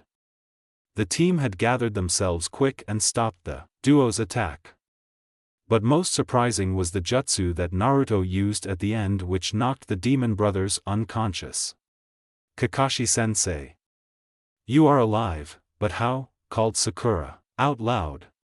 The other 3 looked at the place where Kakashi's body parts were scattered to only find pieces of logs scattered around. It seemed that their sensei had used Kawarimi no Jutsu at the very last minute. Show off, thought Hitomi and Sasuke. I should have expected something of this sort. He already knew of the puddle, Naruto thought. Good job you 4 at neutralizing the enemy. Though at first you 4 were shocked to move, but quickly regained yourselves, said Kakashi with an eye smile. And whose fault was that? Asked Naruto. Ah. Sorry. I wanted to know who the 2 were after, said Kakashi. Wait, you mean to tell me that you already knew there was someone about to attack us? Asked Tazuna, a bit annoyed. Yes, it was rather simple. A puddle of water in middle of the street in the hot afternoon, and also it seemed like there was no rain for the past few days, said Naruto. It is just like Naruto said. I just wanted to know their target. Was it a rivalry between shinobis of different villages or you the bridge builder? Well, it seems their target was you, said Kakashi, to which Tazuna started sweating. By your reaction it is simple to figure out that you knew of shinobis being after your life and still you lied about the mission. It is easily a B-rank mission. Care to explain why? Noting the seriousness in Kakashi's voice, Tazuna decided to tell them everything. He told them about Gato and his goons and how they had taken over the small village in Nami no Kuni. How the bridge he was building was the only hope for people of his village. It was because of Gato he couldn't afford a high-ranking mission, so he had to lie. Kakashi quietly listened to the Tazuna's story. He let the decision on his students. So, what do you guys say? It will be better if we continue, after all it is our mission, said Hitomi, to which Sasuke only nodded. There may be chances of fighting more ninjas, and this time I won't be losing to the Dobe, thought Sasuke. The mission is not for a genin team to handle, said Sakura. She knew she was not ready to face something like this. She quickly chanced a look at Sasuke, hoping he didn't think of her as a loser. I say we help the old man Tazuna, said Naruto with eagerness. Well, it's decided then, we continue, said Kakashi to the excitement of all but Sakura. But the next ninja we fight will probably be a jounin, thought Kakashi. 2 days later. The group of 6 headed to Nami no Kuni with relative peace. Since the encounter with the Demon Brothers, Team 7 had been on constant alert for possible enemy attacks, but they encountered no one so far. Their destination was now just a few hours away. Currently they were on a small boat which a man was rowing across the sea to their destination. The area had a thick fog cover. After a few minutes of journey they were able to see the bridge. It was indeed a magnificent and gigantic piece of work. After getting off the boat they took the road by the forests heading towards the town. The fog was slowly kept on increasing. Suddenly Naruto threw a kunai in the nearby bushes, startling the others. From the bushes came out a white snow rabbit which hurried itself out of the area. "Baka Naruto, what the hell were you thinking?" screeched Sakura, trying to punch Naruto, which he dodged. "Quite down, Sakura, and I thought I heard something in the bushes," said Naruto. "That was a snow rabbit, and still in the summer its fur was still white. It was probably used for a kawarimi," thought Kakashi. As on cue he heard a noise of something sharp cutting the air heading towards them. "Get down," he shouted. Hear their sensei shout, each member of Team 7 and Tazuna crouched down on the ground. Something passed over them and went and stuck a nearby tree. When all looked at what the object was, they were shocked to see it was very large blade. But most of all shocking things, there was a man standing on it. The man was shirtless, wearing only pants and armbands. His face below the eyes was covered in bandages. He wore his headband on his head in a tilted fashion. The mark on the headband signified he was ninja from Kirigakure no Sato, and the slash mark along it marked him as a missing ninja. Well, if it isn't missing Nin Momochi Zabuza from Kirigakure no Sato," said Kakashi, looking up at the enemy. "Everyone go stand guard over Tazuna. This is on a whole new level. For this I will have to do this," said Kakashi, lifting his Hitai above his left eye. "No wonder the demon brothers were defeated. To think I will be meeting you here and also getting to see your left eye on our first encounter." Kakashi Hatake of Konohagakure no Sato, famed as Copy Ninja Kakashi and also Sharingan no Kakashi, the man who has copied over 1,000 jutsus, said Zabuza. Kakashi revealed his left eye to show a Sharingan eye with 3 tomos. The other 4 quickly hurried back to Tazuna, guarding him from all sides. Only one thought ran through the minds of Naruto and the Uchiha siblings' mind: Sharingan. But how?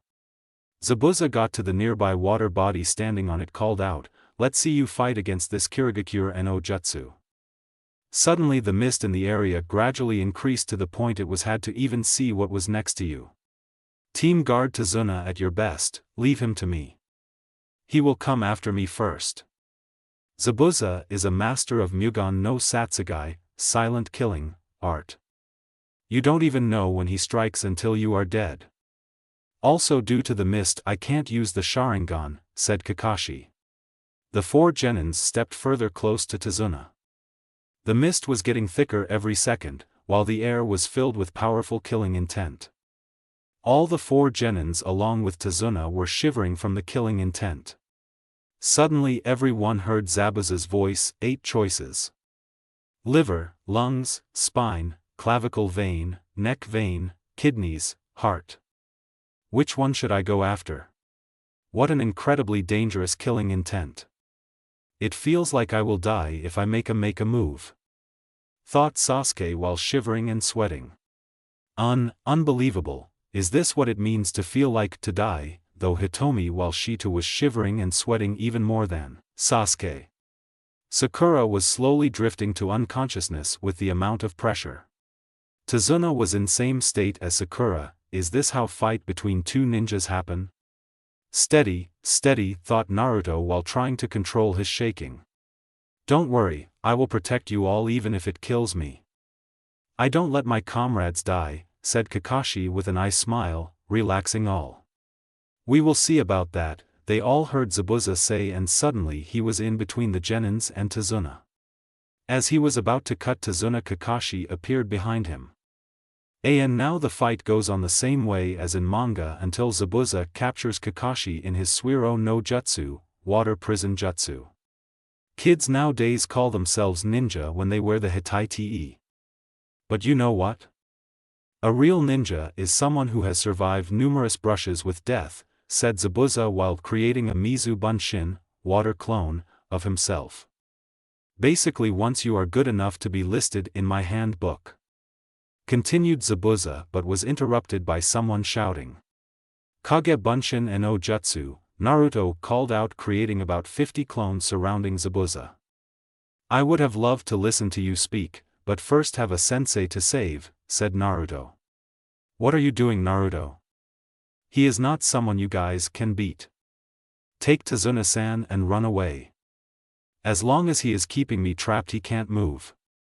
The Mizu Bunshin cannot go very far from the real body, shouted Kakashi. I know that, sensei, but I am not going to abandon a comrade. Didn't you say before, in the ninja world those who break the codes and rules are thrash, but those who ignore their comrades are lower than thrash, right? Said the Naruto clones. Charge, came a shout, and all Narutos attacked Zabuza at once. All the clones attacked, jumped over the Mizu Bunshin, trying to overpower it. The clones were easily thrown away by Zabuza's Mizu Bunshin as if they were nothing. He is really strong, were the thoughts of the Genins and Tazuna. Kage Bunshin no Jutsu, that's a very interesting jutsu you have, blonde. But you are still far away from being a true ninja. When I was your age, these hands were already dyed with blood, said Zabuza, shocking all. Devil Zabuza, said Kakashi. I see, you have heard about it. To simply put it, said Zabuza, but was interrupted by a shout from Naruto. Take this, you eyebrow-less freak, all heard Naruto shout. Everyone looked in the direction from where they heard the voice. They saw one of the Naruto clones jumping in the sky with an evil windmill shuriken in hand. He threw the large shuriken at Zabuza's Mizu Bunshin with all force it could gather. A shuriken won't work against me, said Zabuza. The rest of the fight between Zabuza and Kakashi goes the same way, to the point where the Hunter Nin shows up and takes away Zabuza, excluding Naruto shouting about the Hunter Nin and explanation of his strategy. Super thanks guys. For saving my life, said Tazuna, to which everyone smiled. That Hunter Nin was about our age, said Naruto, and yet that powerful. No one could argue with Naruto's statement. The Hunter Nin was about their age, and yet it had killed Zabuza with such ease. No one had noticed the presence of the Hunter Nin. You are right, Naruto. In the ninja world there exists kids younger than you guys and yet stronger than me, said Kakashi to the others while sliding his Hitai over his Sharingan eye. How did the Hunter Nin obtain such power? I intend to gain such power to kill him, were the thoughts of Sasuke. Amazing, thought Hitomi. Now let's go, we have to get Tazuna-san back to his home, said Kakashi, taking a few steps forward, and suddenly he collapsed. Sensei, the four Genins shouted, gathering around Kakashi along with Tazuna. Hey, what happened to him? Asked Tazuna with concern in his voice. Kakashi-sensei doesn't seem that hurt, must be chakra exhaustion, said Hitomi. But how? Asked Sakura. It must be because of the Sharingan eye. He does always keeps it covered, said Naruto. Well, we are going to get nothing staying here, let's get to old man Tazuna's house. There Kakashi-sensei can rest a bit, continued Naruto while looking at Tazuna, who just nodded. Oi Sasuke. Help me carry him. The Haku and Zabuza scene goes same as the manga.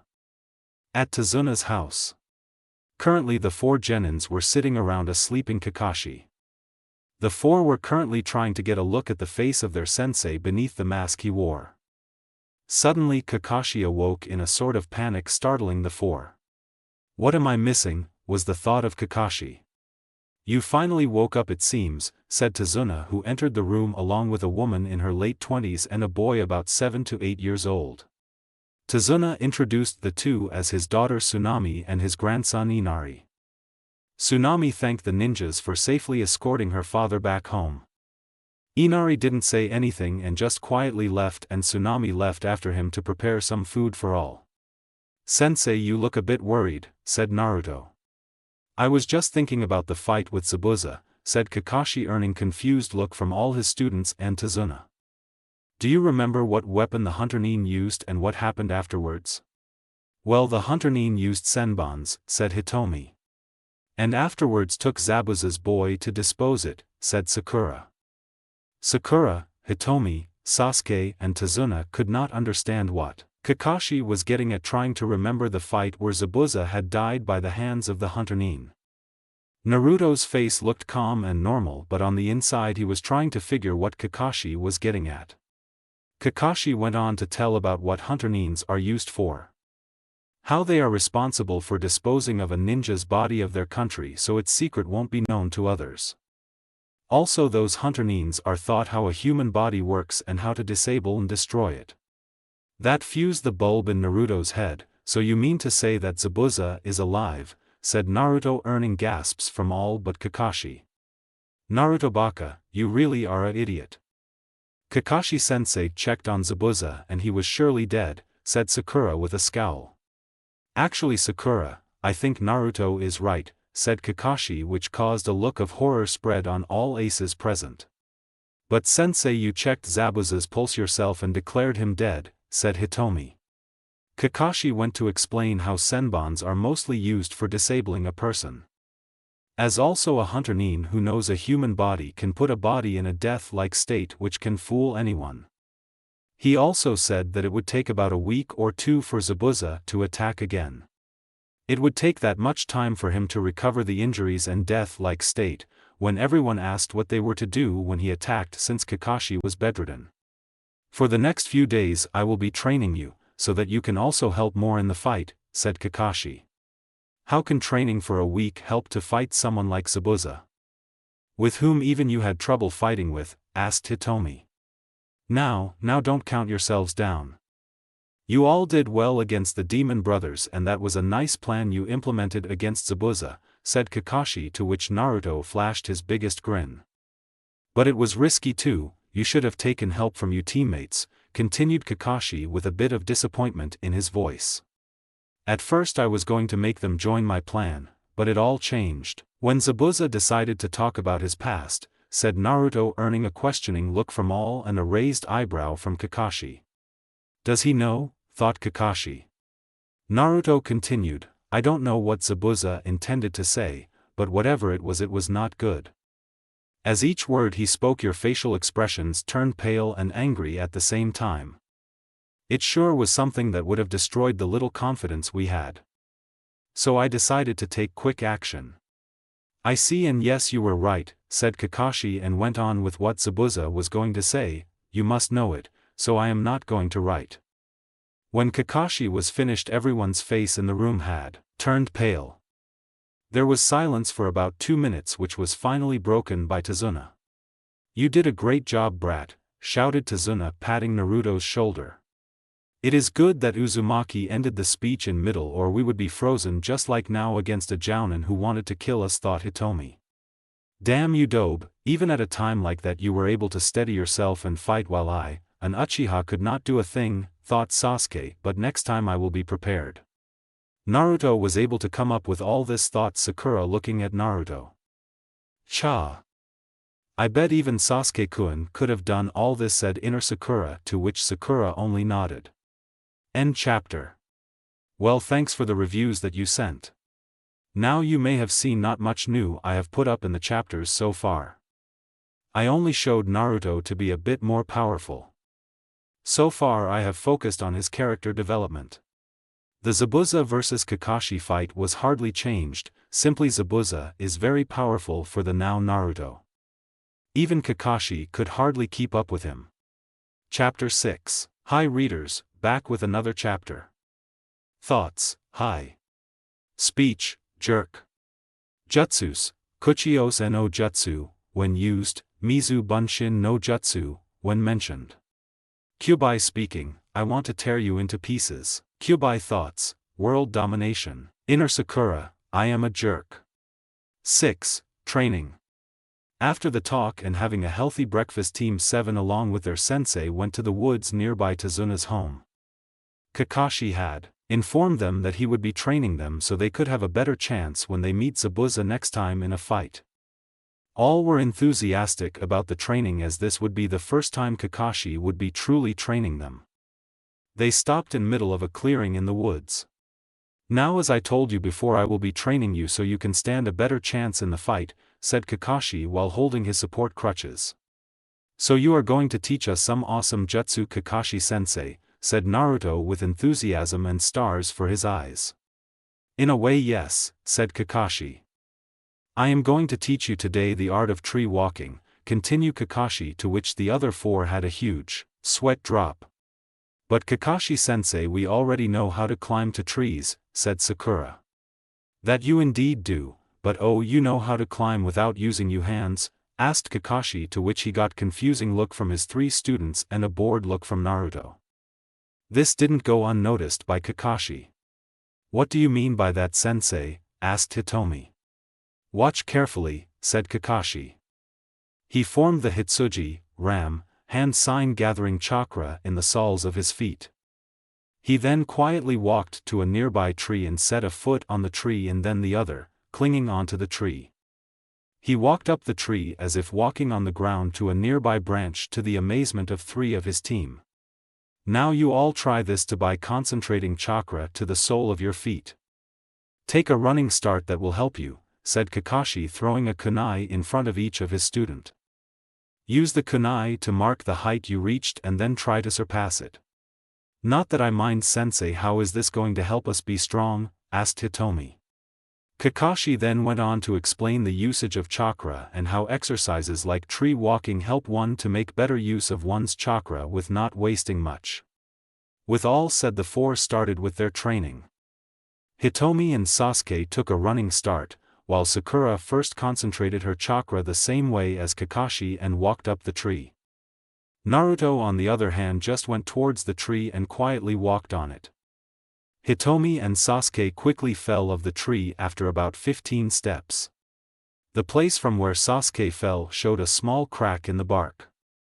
Looks like I forgot to mention that if you use more chakra you will be thrown of the tree, and less chakra you won't be able to stick to it, said Kakashi, to the annoyance of the two Uchihas.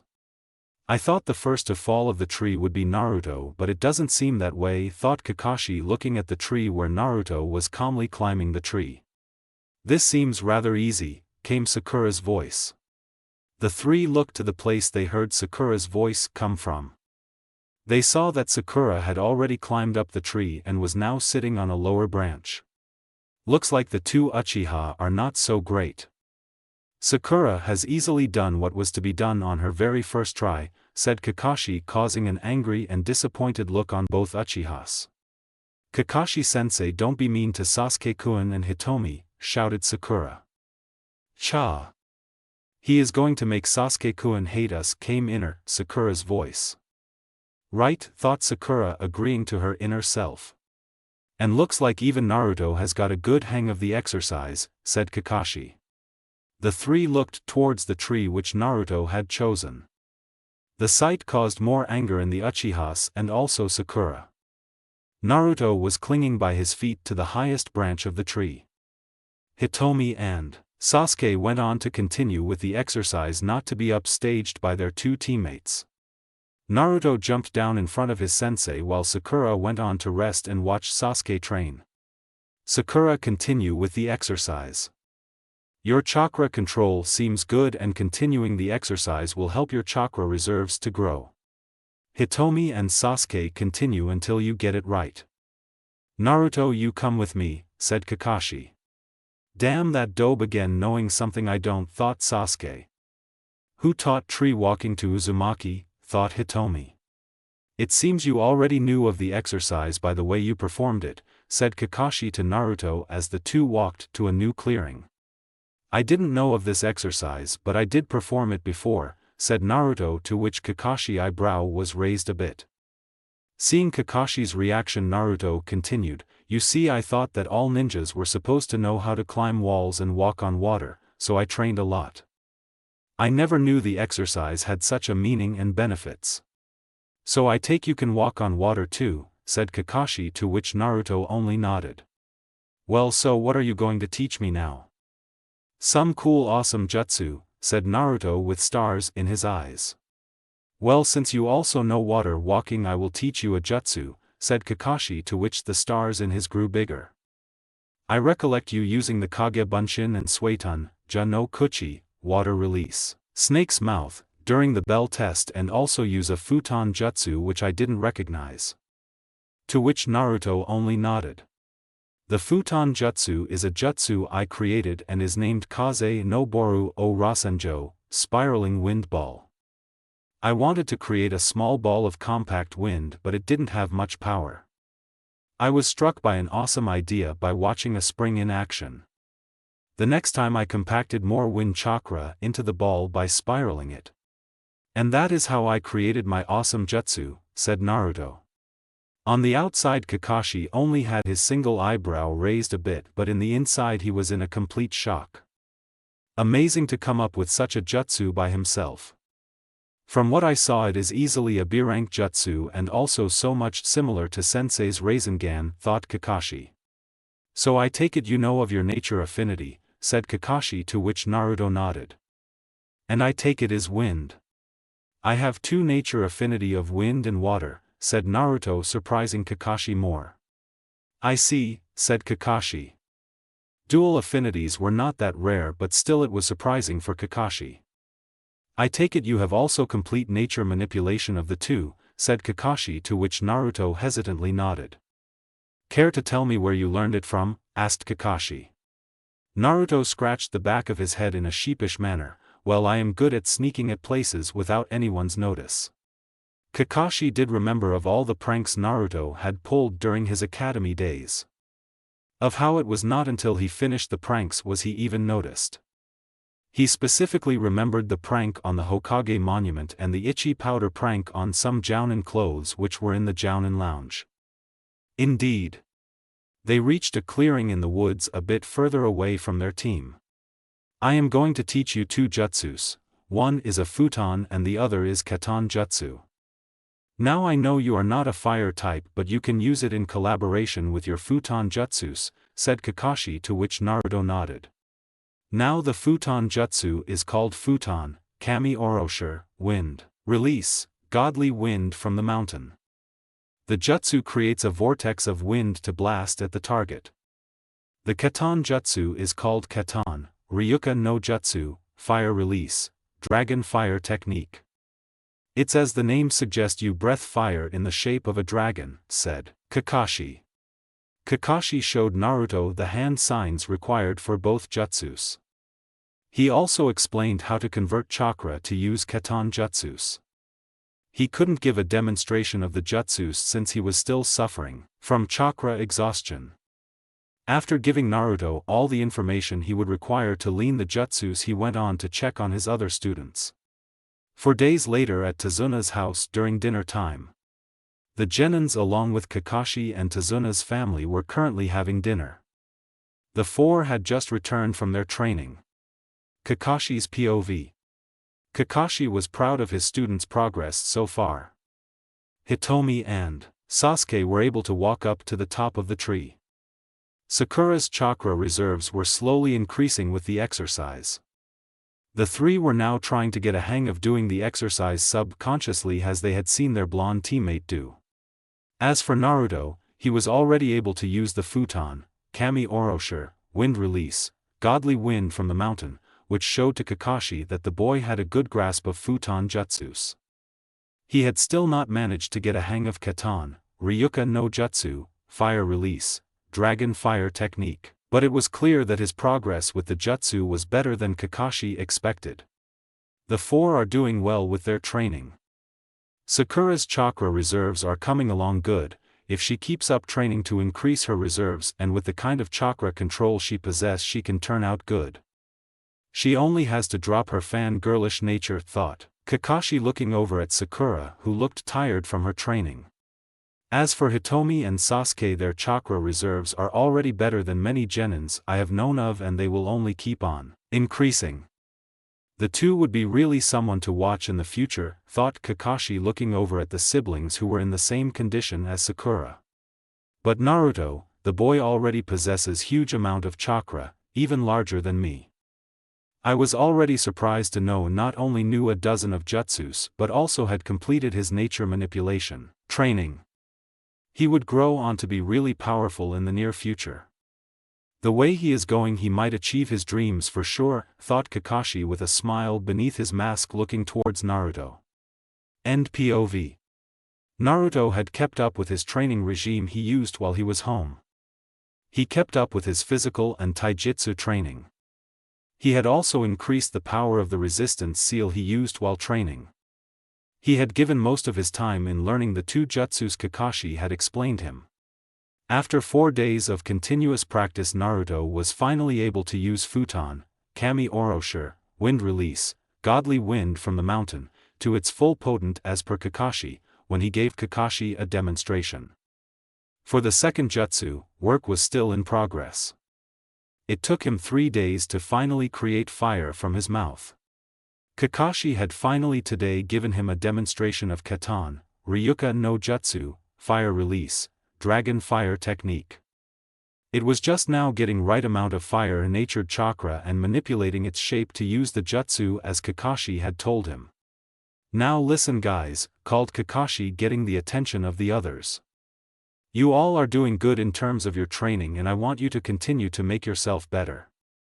Now from tomorrow onwards one of you guys will be on guard duty of Tazuna-san on the bridge, said Kakashi. So you mean to say Zabuza might attack the bridge any time now, said Hitomi. It will take about 4 to 5 days for Zabuza to be completely healed and attack the bridge. By that time I would also be completely healed.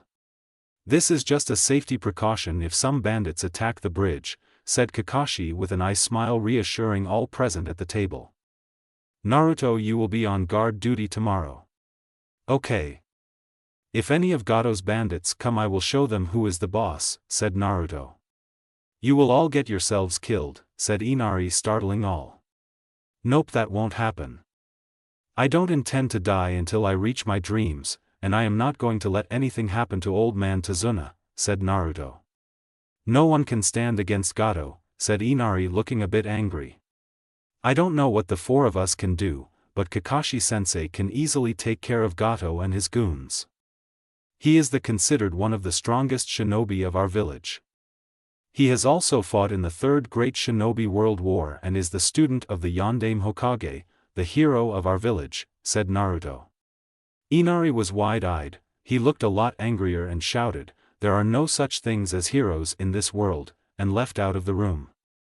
Naruto and the others had noticed the change in atmosphere in Tazuna's family when Naruto mentioned the word hero. Say, Tazuna-san, is there something wrong that you would mind telling us, said Kakashi.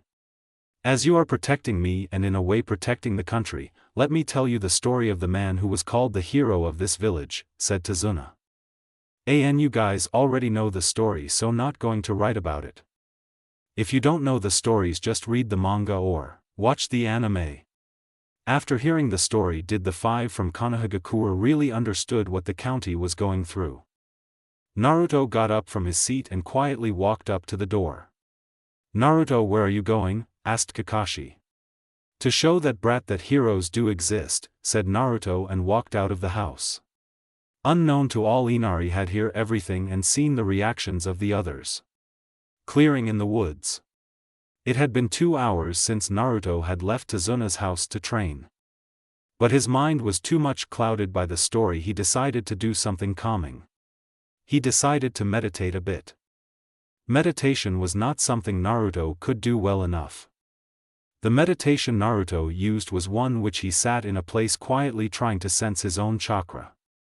It helped in understanding and using the flow of chakra through one's body. Naruto quietly sat down in the clearing and tried to get the feel of his chakra. Naruto knew his chakra was bit violent from the beginning. Later he understood it was because of the small amount of Kyubi's chakra leaking in his system. But now the chakra felt rather violent. He tried to calm his chakra. Suddenly Naruto found himself in a sewer system with a lot of rooms. Where the hell am I?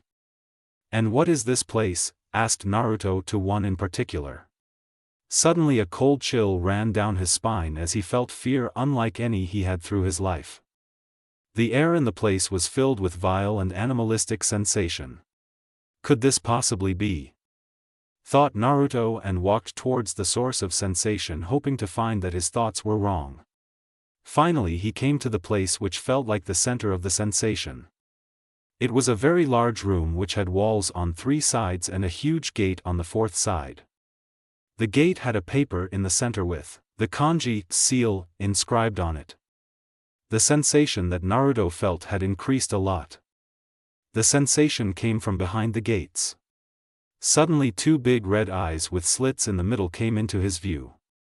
So I was right, thought Naruto, and steadied himself to the dangerous presence in front of him. So finally my host comes to meet me. Come closer, boy, said the Kyuubi, moving its claws out of the gaps of the cage, so I can rip you to shreds. I don't intend to die so early, furball, said Naruto, which earned an angered growl from the Kyuubi. You know, I learned something interesting from Hokage Gigi the night I found I was your jailer. He said that the seal was designed in a way to make sure you would die along with me if I were to die. Since I am already here, why don't you let me use a bit of your chakra?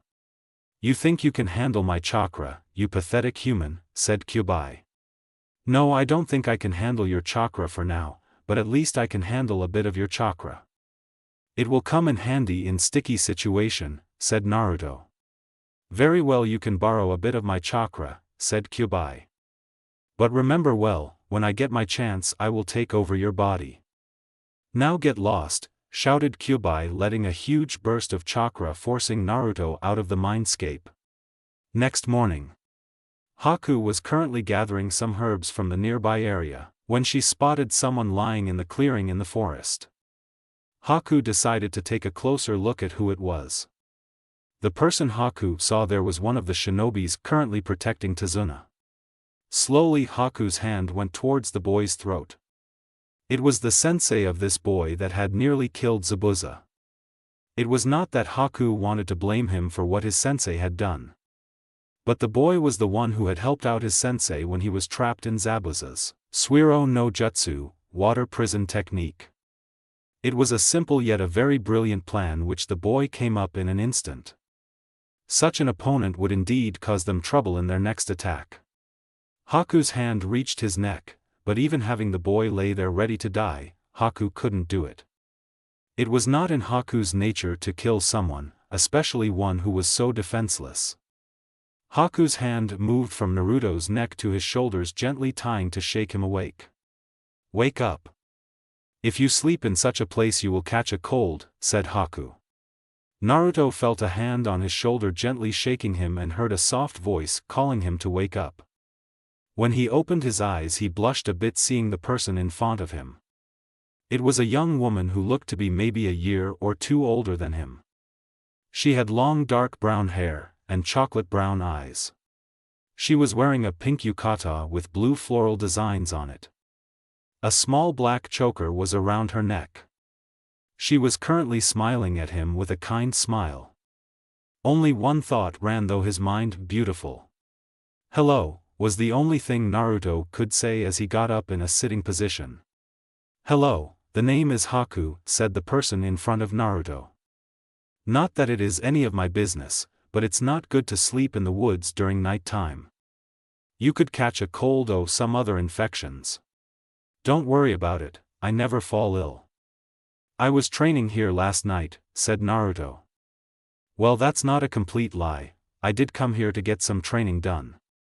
But seems like I lost consciousness after meeting the Kyuubi, thought Naruto, internally sighing. Are you a ninja? Asked Haku. Yes, that I am. The name's Uzumaki Naruto, genin of Konohagakure no Sato, Databayo, said Naruto, standing up and punching the air. Say, what is a young beautiful lady like you out in the woods so early in the morning? Asked Naruto, looking at Haku with a huge smile plastered over his face. Haku was surprised by the blonde's words, collecting herbs, the ones here have good medicinal uses and are better collected early in the morning. To which Naruto just nodded. Say, why do you train so much? Asked Haku. Naruto was caught by the surprise question, but still he answered. Many reasons actually, to prove to my village that I am myself, not something they assume me to be. While saying this, his hand subconsciously reached his stomach and for a brief movement his eyes reflected many emotions. Naruto quickly regained his slip-in attitude. Even though it was for a brief movement, Haku had caught up to his act, his hand coming over his stomach and emotions in his eyes. To Haku, the blonde's eyes spoke of untold emotions which the boy had hidden very well. There was a bit of anger and hatred, but above all there was sadness and loneliness. For Haku it was like seeing in her own past but with more intensity. "But this time around I want to prove to someone that heroes do exist," said Naruto with eyes reflecting determination. Haku was brought out the stupor in reflecting in the boy's eyes. After seeing the boy's eyes, Haku only could smile at him. "Say, do you have any precious people in your life you wish to protect?" asked Haku. Without a single thought, Naruto said, "Yes, I do. They are one of the reasons I intend to grow strong." "You will one day become very strong," said Haku with a smile on her face. The smile caused Naruto to blush a bit more as a beautiful girl had just acknowledged him.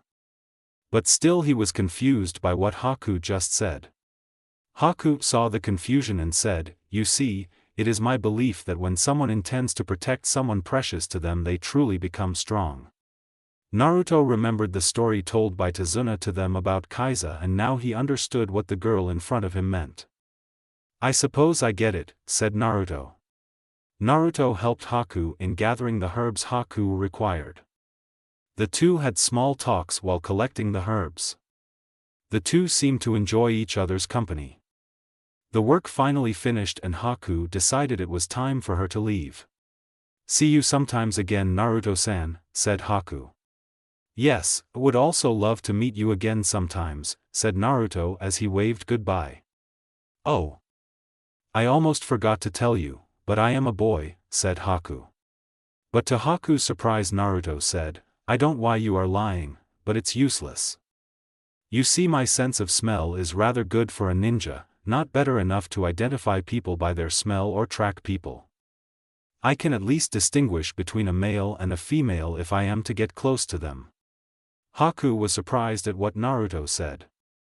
She quickly got over her shock and said, "I just wanted to see your completely surprised look." But it seems it didn't work out as planned, and was sporting a genuine smile. "Indeed," said Naruto. The two left the clearing to their destinations. At Tazuna's house.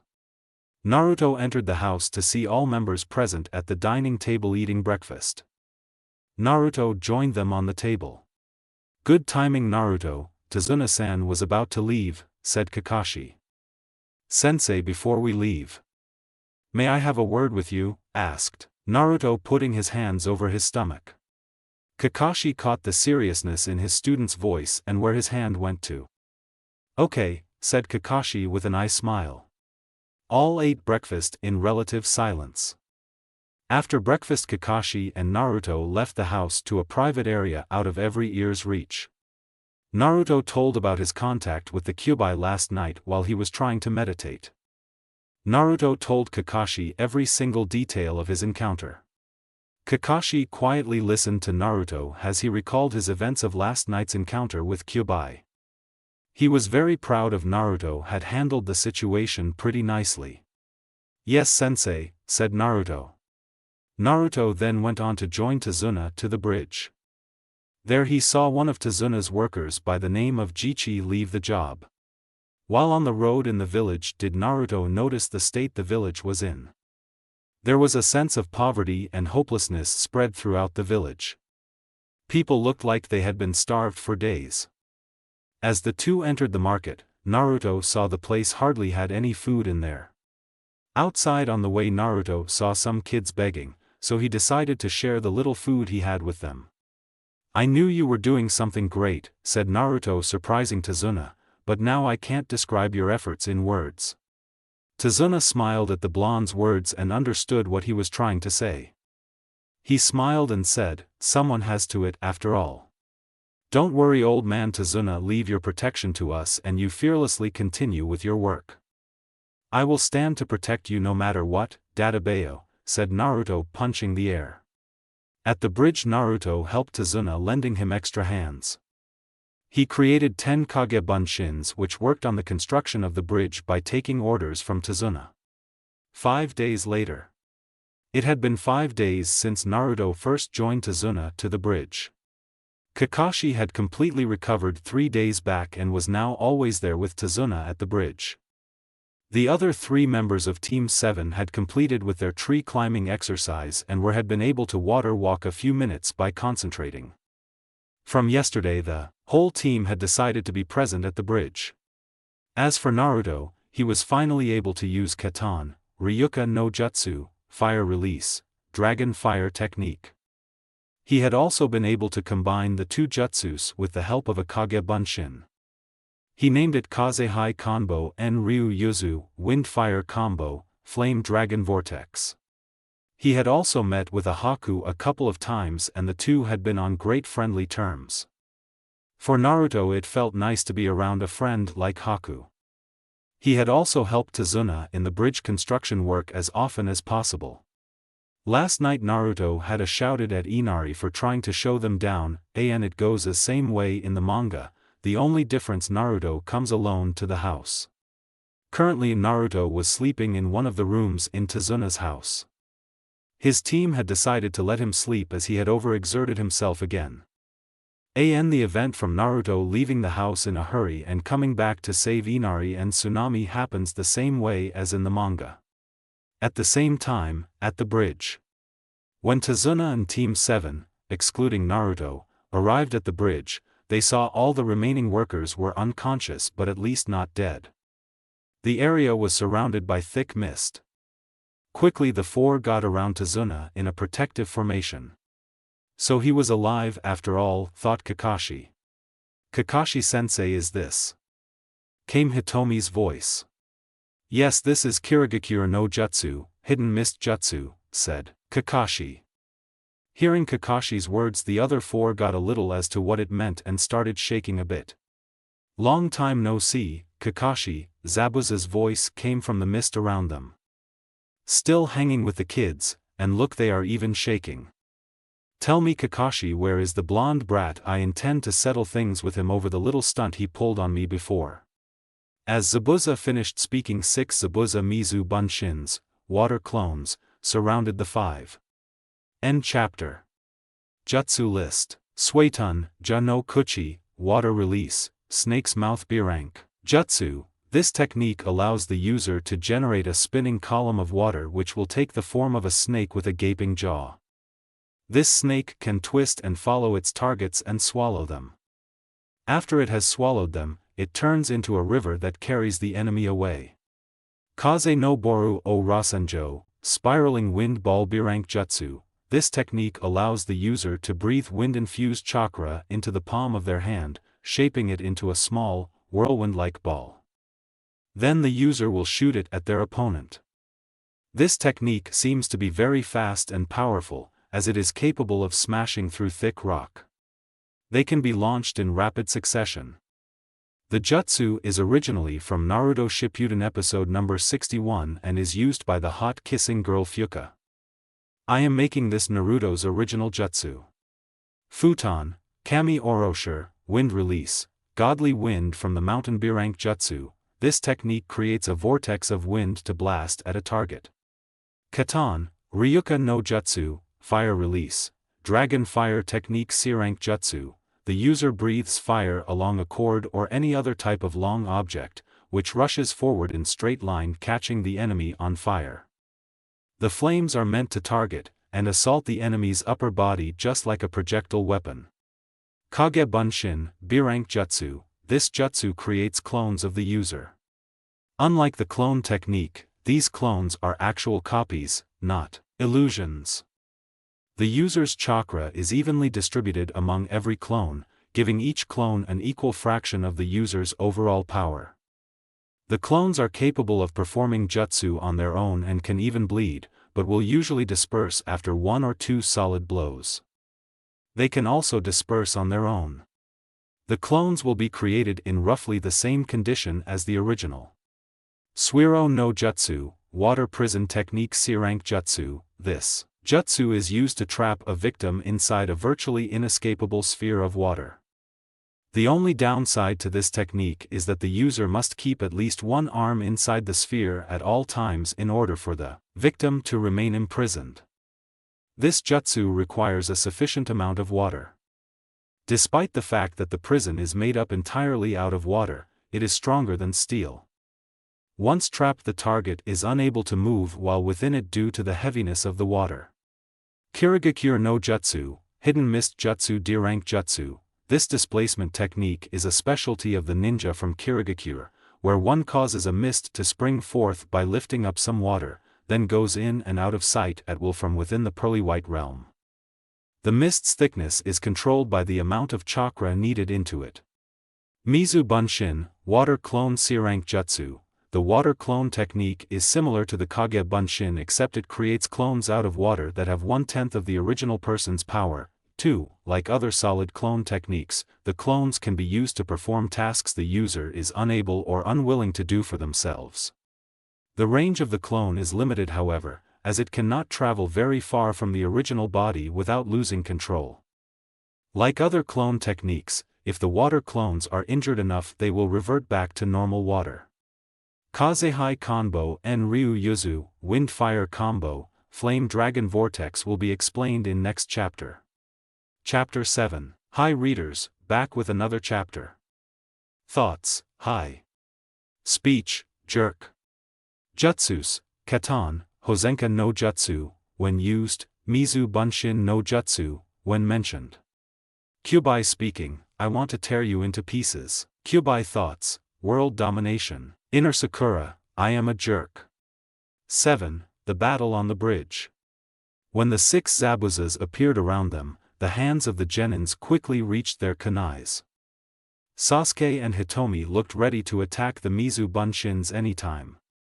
Do it, said Kakashi, to which Sasuke and Hitomi quickly attacked the Mizu Bunshins, each taking out 3 of the 6.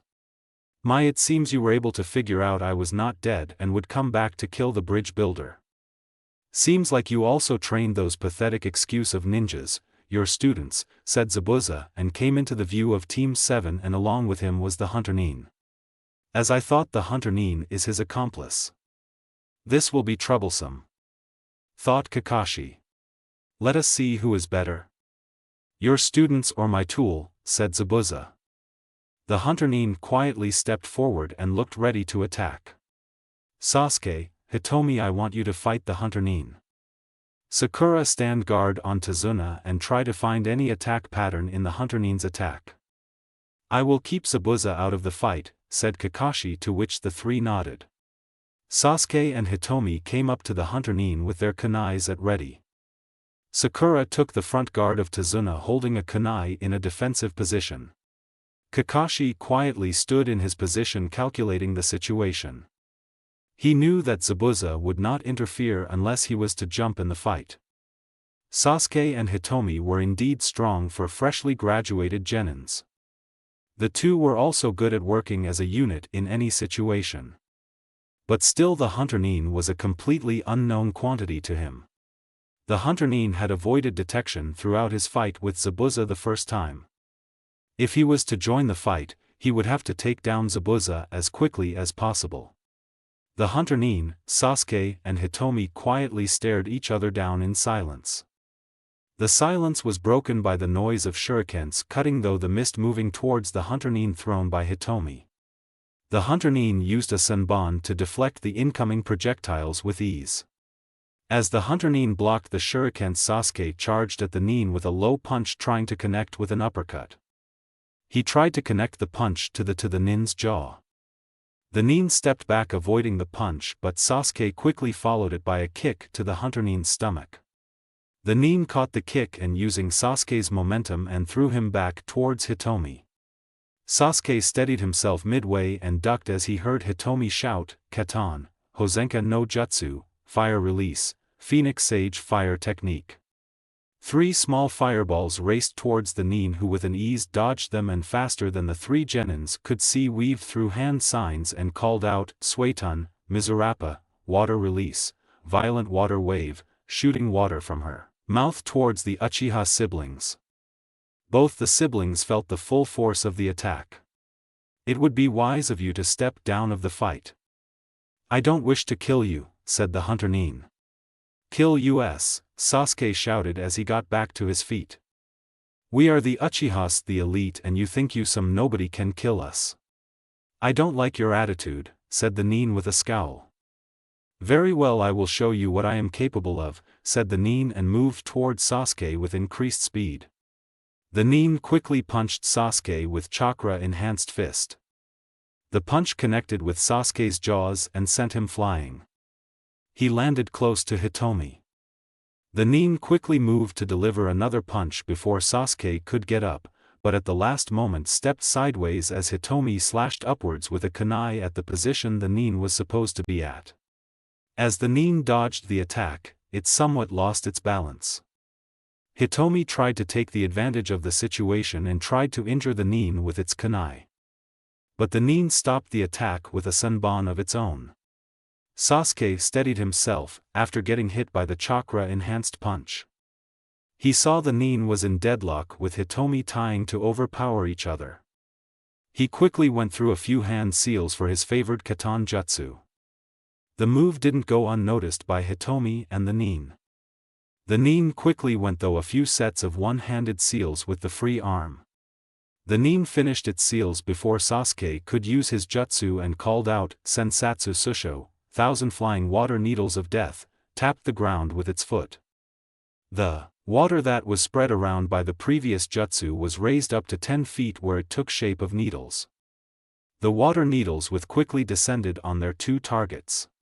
Sasuke quickly stopped inhaling for his jutsu and Hitomi stopped trying to overpower the Nin as the water needles were heading towards them. Both focused chakra to their soles of the foot as they did during tree climbing exercise and dodged the attack with ease. Amazing to be capable of doing one-handed seals were Kakashi's thoughts. We don't have whole day, do quickly finish it, said Zabuza in a stern voice looking over towards the Nin. Yes, replied the Nin. The Nin formed a specific hand seal unknown to all but Zabuza. Suddenly the temperature around the bridge started to drop. The two Uchiha siblings stood close to each other watching each other's back form whatever the Nin was up to. They heard the Nin speak out, Makio Hyosho, demonic ice crystal mirrors. Suddenly 21 mirrors made of ice surrounded the siblings. The Nin quickly stepped into one of the mirrors and the siblings saw as each mirror was occupied by the Nin. Outside the mirrors. That's the Hayatan Kekkei Genkai, said Kakashi out loud. Yes, that is Kakashi. Since she used that jutsu, you brats won't stand a chance against her, said Zabuza. This worried Kakashi a lot and he decided to step in. If you step in the fight Kakashi, I'll enter too and take away the life of the bridge builder, said Zabuza. Even if I use a Shadow Kage Bunshin he will counter it with his Mizu Bunshin. There is only one way out of this. I will have to end my fight with Zabuza quickly, thought Kakashi and lifted his Hitai from over his left eye revealing the Sharingan. Sakura defend Tazuna. Let's end this Zabuza. Kakashi followed Zabuza further into the mist. Inside the mirrors. Hitomi and Sasuke were unable to keep with the continuous barrage of senbons which were coming from all directions. The two had tried to hit the mirrors with their katan jutsus, but the mirror was unaffected by it. The two were now very low on chakra and were now drifting into unconsciousness. This doesn't look good, oh, both of us, thought Sasuke as he took a glance at his sister who was looking like a cactus tree with all the senbons that had hit her. It was not as he was looking any better. Focus. Focus. This is no place to quit, not for myself but at least for my Amato. I got to get my act right. Suddenly Sasuke felt the world around him to slow down. He was able to see the movements of the Nin even though it was very little. He threw a kunai with all force he could muster hoping to get it nailed in the Nin's heart. But the kunai was only able to cut a small part of the area near the Nin's thigh. The Nin was completely shocked at seeing the kunai thrown by the Uchiha hit her. The Nin at first tried to put it as just luck, but when it took a good look at the Uchiha boy a scowl escaped its mouth. This could be troublesome. I have to end this fight quick, thought the Nin. Hitomi was also shocked to see the kunai being able to graze the nin. As she looked towards Sasuke, she was shocked to see his eyes. They were no longer black but were red with 2 tomes in the right eye and 1 in the left eye. That is the Sharingan, thought Hitomi. Aniki. Before she could say anything further, Sasuke saw a horde of Senbon heading towards both of them. He had already realized by now that he could see the attacks coming, probably he had finally activated the Sharingan. But even still his boy couldn't react to the speed of the Senbons. And there was his sister who neither had activated the Sharingan nor had the speed to counter the Senbons. Only one thought ran his mind: how am I going to save her? Suddenly an explosion caught the ears of all present on the bridge. As the Senbons closed on the 2 siblings, the 2 heard a familiar voice call out, "Futon, Detapa, wind release, great breakthrough," as a powerful gust of wind deflected all the Senbons. A moment later a blur of yellow and orange came in the vision of Sasuke and the nin, who picked up Hitomi and fled outside through the broken mirrors. Sasuke also quickly followed suit. With Sakura. Sakura had witnessed the first half of the fight between the hunter, nin, and her Sasuke-kun and Hitomi. As the fight started, it was clear to all present that the nin was superior to the 2 Uchihas and their combined teamwork. It was clear to her that it was hard for the 2 to keep in tow with the nin. After Zabuza asked the nin to keep stalling the fight, the nin used some kind of jutsu that trapped the 2 Uchihas in a dome. This even got Kakashi-sensei worried, who decided to quickly end his fight with Zabuza. Sakura wanted to help the 2 now trapped in the dome, but it was as if her feet were rooted to the ground. With Kakashi. The fight with Kakashi and Zabuza goes on in the similar fashion as in manga chapter 26, till he comes to save Tazuna. With Kakashi, Tazuna, Sakura and Zabuza. As Tazuna and Sakura took a look behind them, they caught the sight of Kakashi with a large slash through his jounin vest and blood dripping from it, while Zabuza was standing in front of him with blood dripping from the Kubikuribocho, executioner's blade. Tazuna was too shocked to say a word, while Sakura could only shout their sensei's name. "What's wrong with you, Kakashi? It seems you have started to become rusty in your skills, or is it the worry for the 2 brats? Don't worry much about them, they probably should be dead by now and I will send you to there to meet with them. You can apologize to them all you want in afterlife," said Zabuza with a smug expression on his face. Sakura was completely in shock, thinking of the death of her Sasuke-kun and also Hitomi. A little, this didn't go unnoticed by Kakashi. "Sasuke-kun won't be defeated by some unknown nin, and neither will Hitomi," said Sakura as if praying. "Hell yeah," shouted inner Sakura. "Exactly," said Kakashi. "I believe in their strengths. Sakura here is the smartest kunoichi of her class. Sasuke and Hitomi are offsprings of Konoha's most outstanding clan." "You mean?" said Zabuza, but was interrupted by Kakashi. "Yeah. Their names are Uchiha Sasuke and Uchiha Hitomi. 2 genius ninjas with the advanced blood of Uchiha clan running through their veins," said Kakashi. "The offsprings of that tragic clan," said Zabuza with a raised eyebrow, even though he has none. "And as for the blonde, he is one of the most unpredictable ninja I have met so far.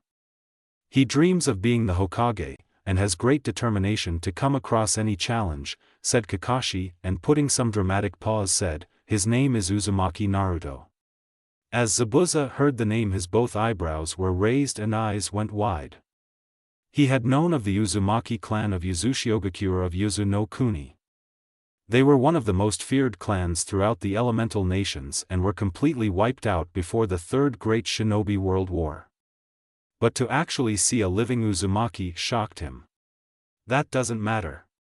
No one has defeated Haku's that special jutsu," said Zabuza with a frown.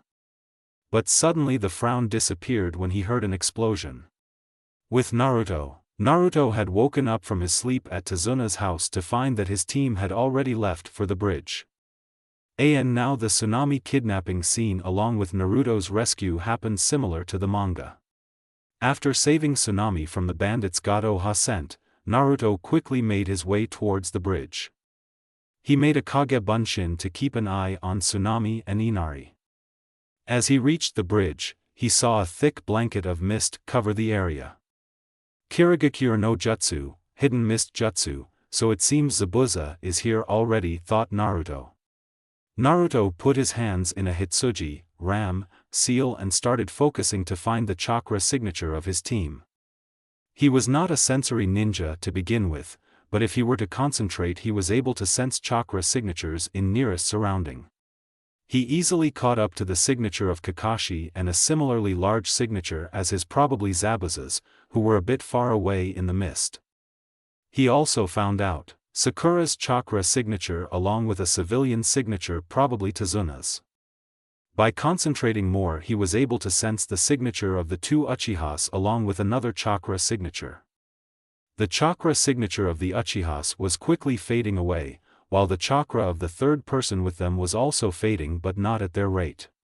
So Kakashi-sensei and the eyebrow-less freak Zabuza are fighting each other further in the mist, while Sakura is keeping guard over Tazuna.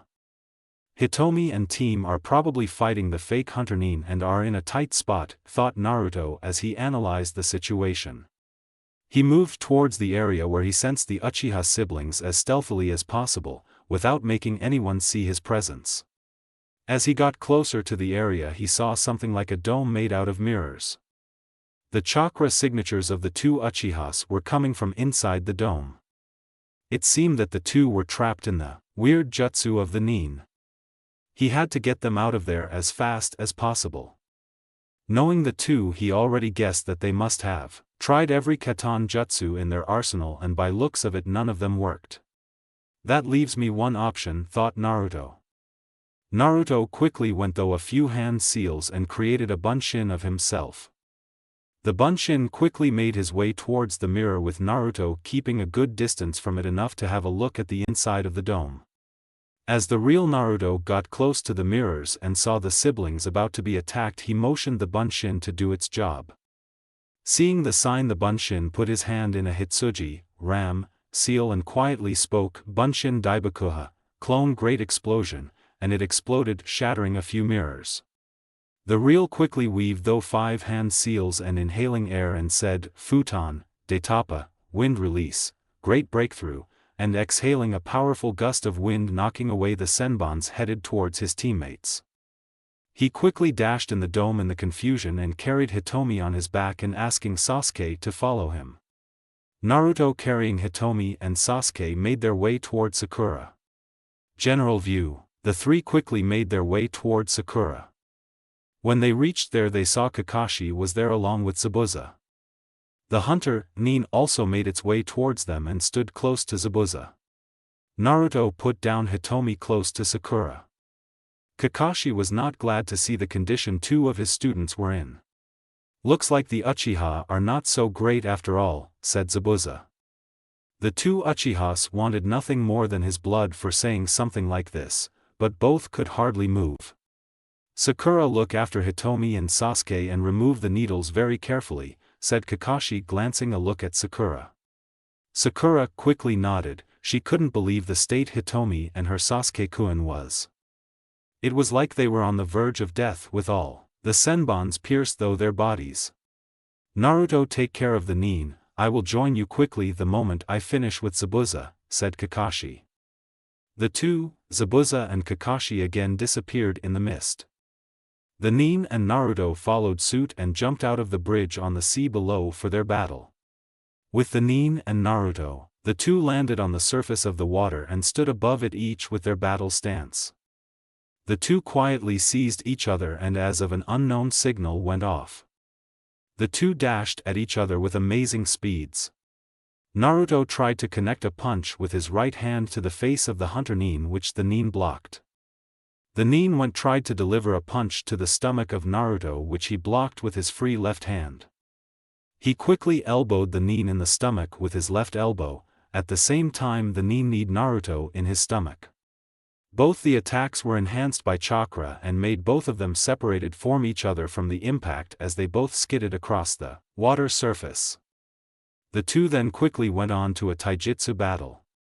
As The battle went on for a minute. It was clear that the nin was superior to Naruto in terms of speed, while Naruto's taijutsu was the better one. The nin only used its hands to punch and legs to kick, while Naruto used all parts of body, be it elbows, knees, hips, to attack. "Damn! You are good," said Naruto as the two separated from each other. "The same goes for you, but it will better be to end this quick," said Haku as she was feeling a bit low on chakra because of the use of Makio Hyosho, demonic ice crystal mirrors.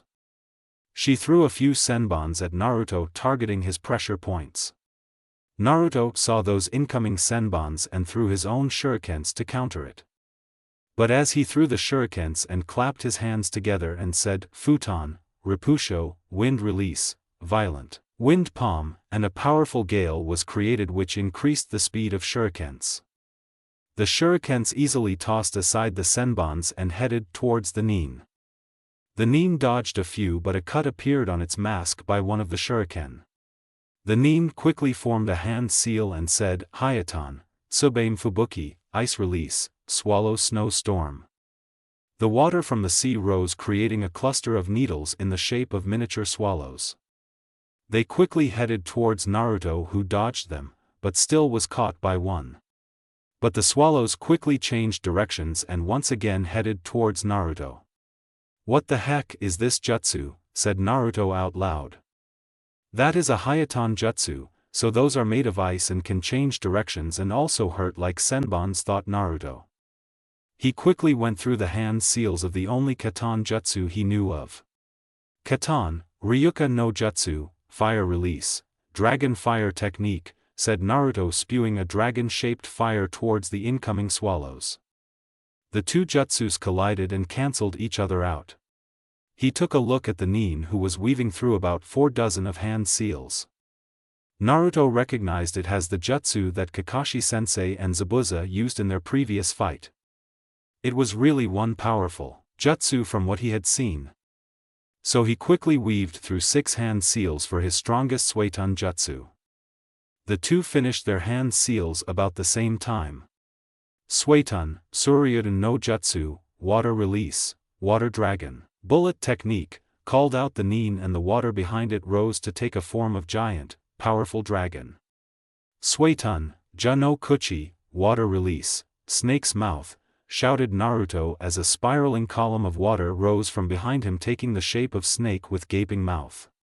The two jutsu headed towards each other and collided with each other in the space between the two. For a few seconds the two Suiton jutsus struggled for dominance as the two ninjas put as much chakra into their jutsus. Finally the two jutsus cancelled each other, causing a wave on the sea surface, making the two lose their balances. "This is not looking good for me. That nin is clearly stronger than me.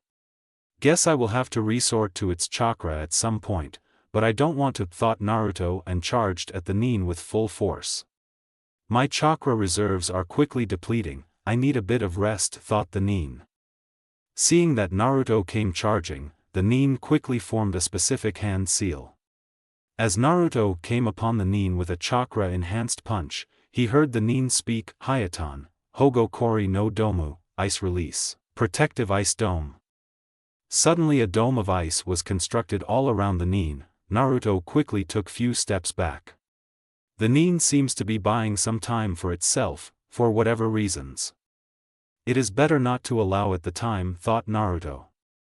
As he quickly channeled chakra in the seal on his glove, bringing out some kunais, and with the other hand removed some kabaku fuda, exploding tags, and attached it to the 4 kunais.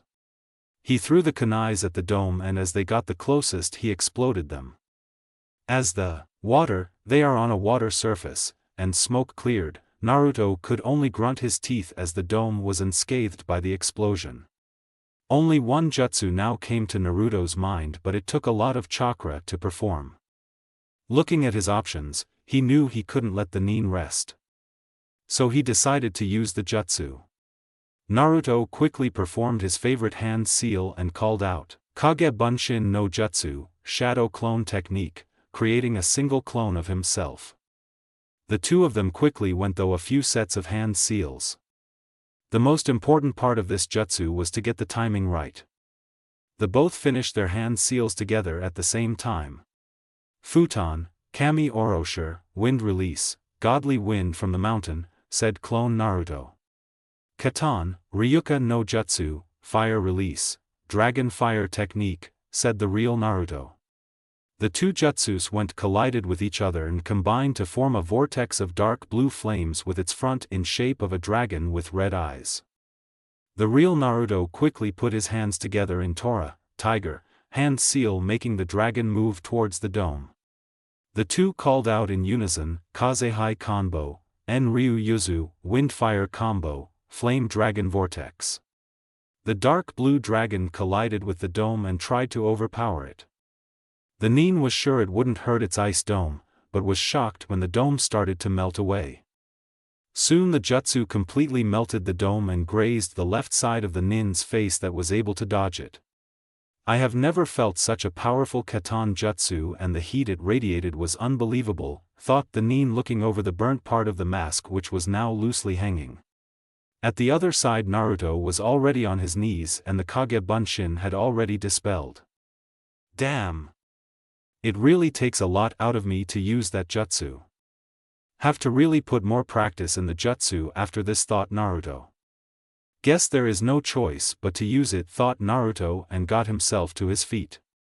He put his hands together, as if praying, and closed his eyes and focused. Hey furball, mind lending me some chakra now? The Nin saw the situation with Naruto and quickly came to a conclusion, that jutsu must have taken a lot out of him. Must end this now, and quickly performed a 3-hand seals and said, Suetun, Mizurappa, water release, violent water wave, and shot out water from its mouth in the form of a waterfall. As the jutsu was about to make contact, suddenly red chakra seeped out of Naruto and engulfed him, the similar way the first time he used it to summon Gamabunta. The Suetun, Mizurappa jutsu had no effect on Naruto, as the chakra from the Kyubi no Yoko Kitsune surrounded him like armor. The red chakra that was now enveloping Naruto gave an uneasy feeling to the Nin. For years it had stood by Zabuza's side, fought countless enemies. But never in the life had it felt such a powerful Saki, killing intent. It was worst beyond anything and had an animalistic feel to it, yet seemed to be controlled by the blonde boy. Only one thought went through the Nin's mind, just who are you, Uzumaki Naruto?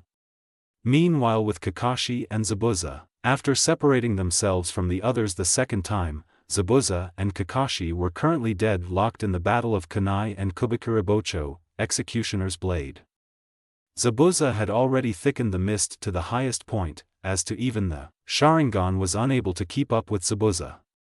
Zabuza had kept the edge in the fight with his Muon Satsujin Jutsu, silent killing technique. It was only because of the Sharingan I was Kakashi able to dodge or block the incoming attacks, and that too at the last moment. Suddenly both of them felt a very powerful chakra which had an animalistic feel to it. What's this chakra? Something's not right, thought Zabuza, as the feeling of the chakra increased. Could it be Kakashi? No, it is too strong to be his. This terrible chakra, it is the chakra of the Kyubi, thought Kakashi as he started to get worried. It's either the seal has weakened or Naruto is willingly using its chakra. I don't know which one it is. Either way he must be in trouble, so I have to end this quickly. Kakashi removed a scroll from his pouch. Opening it, he smeared his blood on the scroll and said, Zabuza, can you hear me? Neither of us has time to waste, this might not be your style. But let's end the fun. And finish this now, while wiping his blood on the scroll and holding in his hand with a Tora, tiger, hand sign. HMMP, what can you do in this situation? Show me Kakashi, came Zabuza's voice from the mist. With Sakura, Hitomi, Sasuke and Tazuna, as Naruto and Kakashi left to fight Zabuza and the Nin respectively, leaving Sakura tend to the injured siblings. Looking at the two Uchihas, Sakura was trying hard not to faint. The two had senbons pierced throughout their body, they looked as a cactus plant. The only reason Sakura found that they were alive because no senbon hit any fatal spot. Sakura couldn't believe the injuries the Nin had caused the Hitomi and her Sasuke-kun. Tazuna and Sakura started administering first aid to the two injured. Sasuke not only looked like a cactus plant, he had nearly depleted his chakra reserves. It was hard for him to even stay conscious. The only good thing that happened during the fight was of him activating the Sharingan. As of Hitomi was also looking like a cactus plant, but her chakra reserves were better than of Sasuke's. She wanted to go help her blonde teammate but knew well she could hardly stand. While Sakura was helping her was applying first aid, she tried to keep the tab on the fight between the Nin and Naruto. The two had jumped off the bridge and went on to fight on the water surface. She could hardly see the fight because of the mist. The only thing she was able to see though the mist was too big, powerful Suiton Jutsus collide and a silhouette of a Katan Jutsu. But the thing that caught her most attention was what looked like a jutsu which created a dragon which was dark blue and probably was made of flames. I have never heard of dark blue flames caused by a Katan Jutsu, thought Hitomi.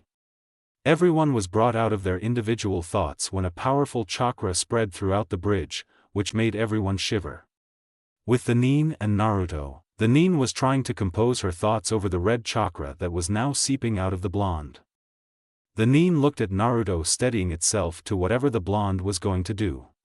Meanwhile Naruto was trying to get a feel of the chakra of the Kitsune. He knew that the chakra of the Kitsune was potent and strong, but never had he felt so much chakra flow through him, and this was only a fraction of the Kitsune's power. Naruto forced chakra to his feet and shot himself towards the Nin, who was currently distracted by the new developments. In a fraction of a second he was in front of the Nin delivering a powerful punch and then a kick to the Nin's stomach making it skid far on the water surface. The Nin steadied itself shakily after the devastating punch and kick. It was already low on chakra and understood it couldn't continue any further. You are indeed powerful, Naruto-san. Zabuza-san. Thought the Nin as the mask on his face started to crack and fall from the cut and burn. I am sorry Zabuza-san, I cannot defeat him, was the last thought of the Nin as Naruto was above him with his fist pulled backwards to deliver a punch to the Nin. At the very moment the mask slipped of the face of the Nin. As Naruto descended on the Nin with a full-powered punch, he saw how helpless the Nin seemed now. He wanted to stop himself from attacking the Nin any further, but to keep Tazuna-san safe he had to keep attacking and worst-case scenario to kill him. As he was trying to decide to what he was to do, the mask of the Nin slipped of its face. Naruto stopped his punch mere inches from the Nin's face and a word came out of his mouth, Haku. Haku looked up to see that the mask she put on had fallen, and worst of all it was Naruto had seen her face. She couldn't form a word in her mouth. She tried to avoid his gaze. To think you were the enemy all along, she heard Naruto say. When she looked at Naruto, she saw that his head was lowered and his eyes were covered with the bangs of his hair. She didn't need to look to see his eyes to know the sadness and anger he had now. The past few days had been great for her after she met Naruto the first time she had met him in the forest. She had visited the clearing every day afterwards and surprisingly had found the blonde present there. She had been happy, happiness like this which she only felt 3 times after her parents' death. The two had struck a chord and she enjoyed the small time she spends with him. This was the very reason she was reluctant to attack the bridge builder. The same thoughts of their time were running through the mind of Naruto. Of all times in Konoha he had never been this content in his life with simply spending time with someone. He hardly had friends in Konoha. Even with kids of his graduating class he would hardly talk to anyone, or rather they avoided him. The condition with his team was similar. Only recently was he able to get in good terms with Lee and Tenten. But in front of him was a girl who he had met just a few days back, and by now he could say he had made a first true friend. Your precious person you talked about, said Naruto.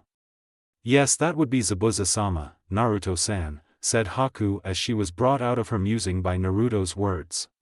Just one question came out of Naruto's mouth, why, his eyes still covered by his bangs. Haku didn't understand what made her speak of it, as it was the most touching subject to her. But still she went and told Naruto about her past. You should know it by now. As she finished her tale of her past, a tear drop rolled down the Naruto's face as a sad smile graced on Haku's face. When I was young I had promised myself that I would never cry on anything, said Naruto as he lifted his head to show his face. A few tears were rolling on his eyes and still had the widest grin which formed a small tinge of red on Haku's face. But it seems some promises are made to be broken, said Naruto as his chin widened more. Yes, it seems so, said Haku as her face turned redder as the gin on Naruto's face increased. How about you come with me to Konoha? You can pursue whatever dream you wish to. What do you say, Haku-chan? Asked Naruto. The redness on her face started to grow on a dangerous level with the offer Naruto made, and Chan, he called me. She decided to answer him, but suddenly the mist in the area suddenly started to drop. Sorry Naruto-kun, said Haku with a sad smile on her face. She formed a specific hand seal and disappeared. Naruto couldn't understand what just happened, but the smile on her face unnerved him. He quickly focused in finding her chakra signature, and the moment he found it he sped towards the place. The fight between Zabuza and Kakashi takes place in the similar fashion until Haku takes on Kakashi's Raikiri, lightning cutter. The scene of Inari will also remain similar. Sakura, Hitomi, and Tazuna, Sasuke is unconscious, were completely shocked as they saw a girl take Kakashi's attack to her heart meant for Zabuza. Is that the hunter Nin? Spoke Hitomi. Kakashi could only watch in amusement as the girl took his Raikiri, lightning cutter, meant for Zabuza. She had not only saved Zabuza but also dismissed his summons which was holding him.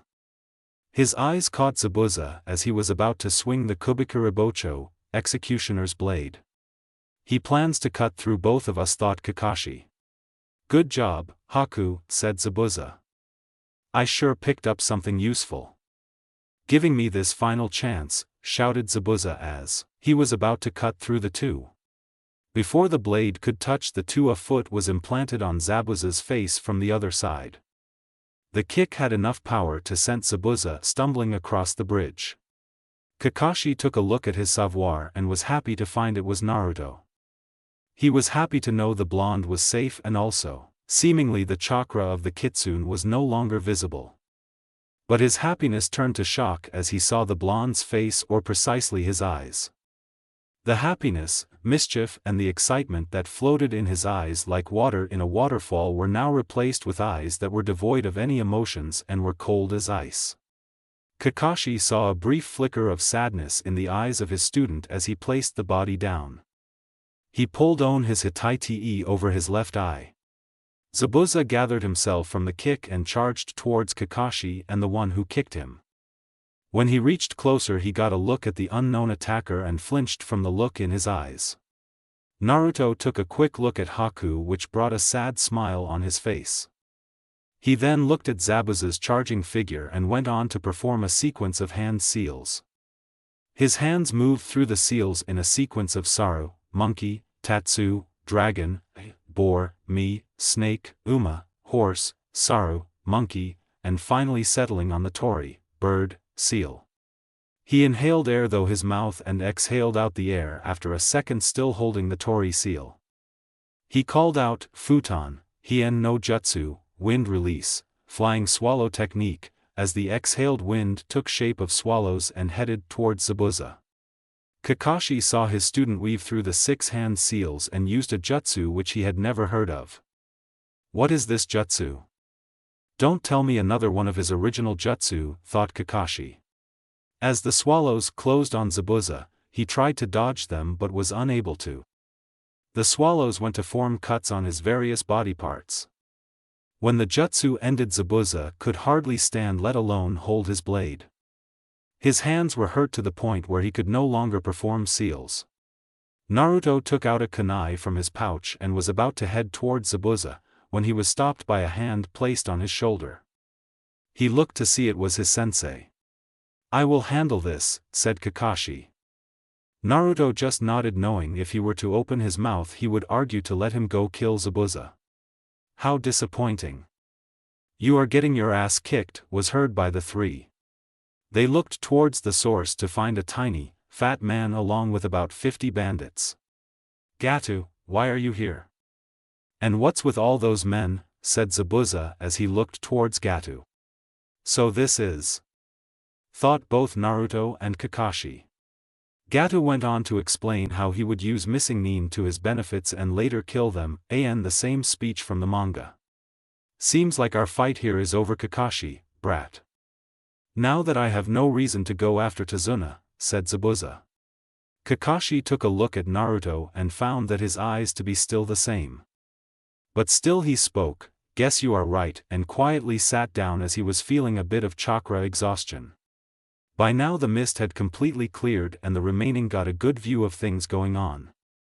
All the four visibly flinched at the number of people they were seeing. Sasuke had gained consciousness. What's with all those people, was the thought in the mind of the four. As Gato was taking a look at the people present on the bridge, his eyes landed on Haku's body. It seems the bitch is dead. I wanted to be the one to kill her for squeezing my arm until it broke, he said, and suddenly a lecherous grin spread across his face. Or maybe I could have made use of her wonderful body. As soon as the words left his mouth, he felt a stabbing pressure on his heart. He started to sweat and felt as he would puke any minute. He looked at the source of the feeling and found it to be the blonde-haired boy.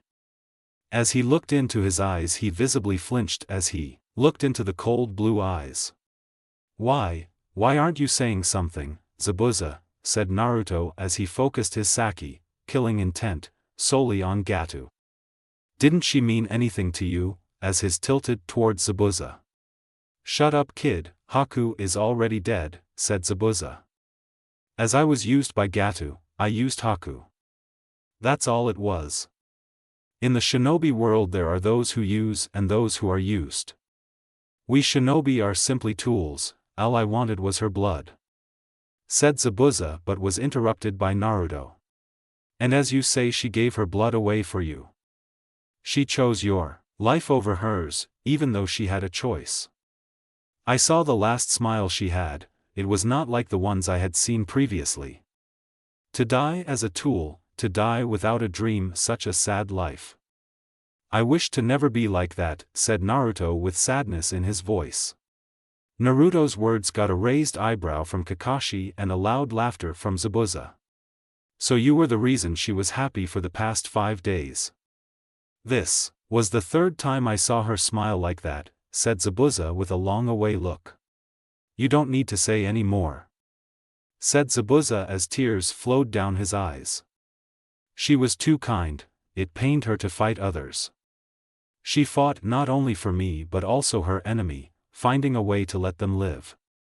But today, before we got here, I could clearly see her conflict. I wish she could have chosen the other choice she had. You are right, kid, we shinobis are still human, we will never be a motionless tool. I've lost, said Zabuza loud enough for all present to hear. Kid, let me borrow your kunai. Naruto tossed a kunai towards Zabuza, who caught by his teeth. It went similar as in the manga where Zabuza goes on a slaughter and Inari villagers came to the rescue and Zabuza was brought near Haku. Leave the Sasuke Sakura scene. Snow at this time of the year, said a random villager. Thank you for being by my side always, thought Zabuza as he was laid next to Haku. Suddenly he remembered something and removed a scroll from his pants and threw at Naruto, who easily caught it with a questioning look. I told you of 3 times I had seen her smile. One was when I took him under my wing, the past few days she had with you, and the time she worked on what is in the scroll. I don't think anyone better than you to have it, said Zabuza, to which Naruto just nodded. The snowfall kept on as tears came down Naruto's eyes. She was born in a snowy village, said Naruto. I see. She was a girl as pure as snow, said Kakashi. Yes, that she was, said Naruto. End chapter. Jutsu lists. I am only going to mention the original jutsus. Kazehai Kanbo, En-Ryu Yuzu, Wind-Fire Combo, Flame Dragon Vortex. The jutsu creates intensity flames, a vortex of dark blue flames with shape of a dragon's head in the front. The jutsu flames are more intense than the strongest of the Katan jutsus. Why dark blue? Because I love blue and dark makes it awesome. Futon, Hien no Jutsu, Wind Release, Flying Swallow Technique A rank. It creates swallows which have great cutting edge to it. It can be controlled by the user. There are other uses too. As Dude ZX has found out, yes, Naruto is a bit lonely. There is a reason for this. As for skipping some parts in the story, it's simply because it's too boring to write and I want to end the part which are repeated the most quickly. Chapter 8. Hi readers, back with another chapter. Now some of you are wondering whether I killed Haku or not. The answer to that question is sadly yes. No one is Uzumaki Naruto to survive a Chidori/Raikiri shove through their chest. Thoughts, hi. Speech, jerk.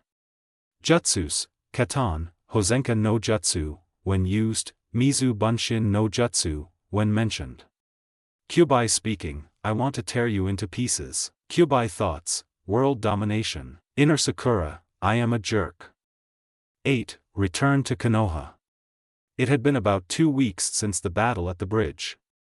A few of the thugs who had come with Gatu that day tried to terrorize the village on a couple of occasions, but the villagers made them run away. Even more people from the village helped in the completion of the bridge. Meanwhile, all members of Team 7 had completely healed and were now ready to commence their journey back home. It had taken about 12 days for both Sasuke and Hitomi and 7 days for Kakashi to heal all their wounds. Sakura was completely unharmed in the battle, while all of Naruto's wounds had healed up when he used the Kyubi's Chakra. A single night's rest was enough for Naruto to be completely healed from the fatigue he felt after using Kyubi's Chakra for first time. Naruto had used the last 2 weeks mostly to train himself. Until Kakashi was still recovering, Naruto would stay with Tazuna when he was working on the bridge. Even after Kakashi started to guard Tazuna after his recovery, Naruto would join on the bridge from time to time. He continued to train using the daily routine, though his main focus was to be able to use the Futon and Katan combo without the use of a Kage Bunshin. He had taken a look at the insides of the scrolls and was impressed at what was sealed inside it. But training with it would have to wait until he got back to Konoha. As for Naruto's teammates, Kakashi had quickly taken up guarding Tazuna even though there seemed no more threats to his life. Sakura had stayed by the side of the injured, acting as a nurse for her Sasuke-kun and possibly Hitomi and Kakashi. Even after the recovery of the 2 Uchihas, she opted to stay by their sides. The 2 days the Uchihas were finally able to walk was used to gain control over their body functions. At a clearing in the woods. Currently all the members of Team 7 were standing in front of 2 newly made graves. They were there to give their offerings to the 2 who were their enemies but had taught them a valuable lesson. Kakashi-sensei, were those 2 correct about ninjas? Asked Sakura. A shinobi isn't supposed to pursue his own goals, becoming the country's tool is the most important. That's the same for Konoha too, said Kakashi. I don't like it, said Hitomi. You believe that too? Asked Sasuke as he looked over at Kakashi. Well, each and every shinobi has to live while dealing with the issue. Just like Zabuza and that girl, said Kakashi. A silence fell in the area for a few minutes as all contemplated over the words spoken now. Meanwhile, Kakashi's single eye drifted towards Naruto, who had been silent throughout the conversation. The said boy had his eyes focused on Haku's grave as he seemed to be completely oblivious to the surrounding. Kakashi also knew the boy had visited the grave every day. Kakashi's opinion of Naruto had changed a great deal. Before the mission he thought of the blonde, though skilled, would not be able to handle such situations because of his pranks and somewhat carefree nature. But the blonde had proven him completely wrong. Throughout the mission the blonde was the one out of the 4 who had remained the calmest. The blonde was also quick to analyze the situation and also had found out a way through it. The plans he used to save him from Zabuza and the Uchiha siblings from Haku were simple yet fully effective. But it was the blonde's skills that had amazed Kakashi. The academy reports said him to be above average in terms of practical skills of shinobis as Kakashi had read them. But the reports had been proven completely wrong during the bell test. Kakashi marked his skills to be in par with the two Uchihas, i.e. the best in their age group. But on this mission, as he saw the young blonde fight and the jutsus he used, the boy was clearly way stronger than he had first anticipated. "What are your thoughts, Naruto-san?" said Hitomi, drawing every eye present there towards her. When did she start calling him Naruto instead of Uzumaki, thought Sakura and Sasuke. Kakashi smiled under his mask, thinking, it is good to see someone trying to bridge the gap between the team. "I had enough days to think over it," said Naruto, taking a look at the graves. "I am going to be a ninja in my own way. One which will I be proud of." "Tebeo!" shouted Naruto, pumping his fist in the air.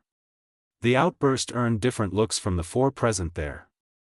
Sasuke looked at him with a look which spoke, "You are an idiot." Sakura looked at him in complete confusion. Hitomi looked at him, with a curious look and a small smile gracing her lips which she was not aware of. Kakashi looked at Naruto with a proud smile. At the bridge a week later. Most of the villagers along with Tazuna, Tsunami and Inari were present at the newly made gate on the bridge. The construction of the bridge had been finished yesterday and it had turned out magnificent. Today they were present at the bridge to bid goodbye to the Konoha ninjas. "Thanks to you we have completed the bridge, but this is super sad," said Tazuna, even though he was happy, but also his words carried a bit of sadness. "Thank you for everything," said Kakashi with a smile as Sasuke, Hitomi and Sakura nodded. "Don't worry. We'll come to visit," said Naruto with a big grin.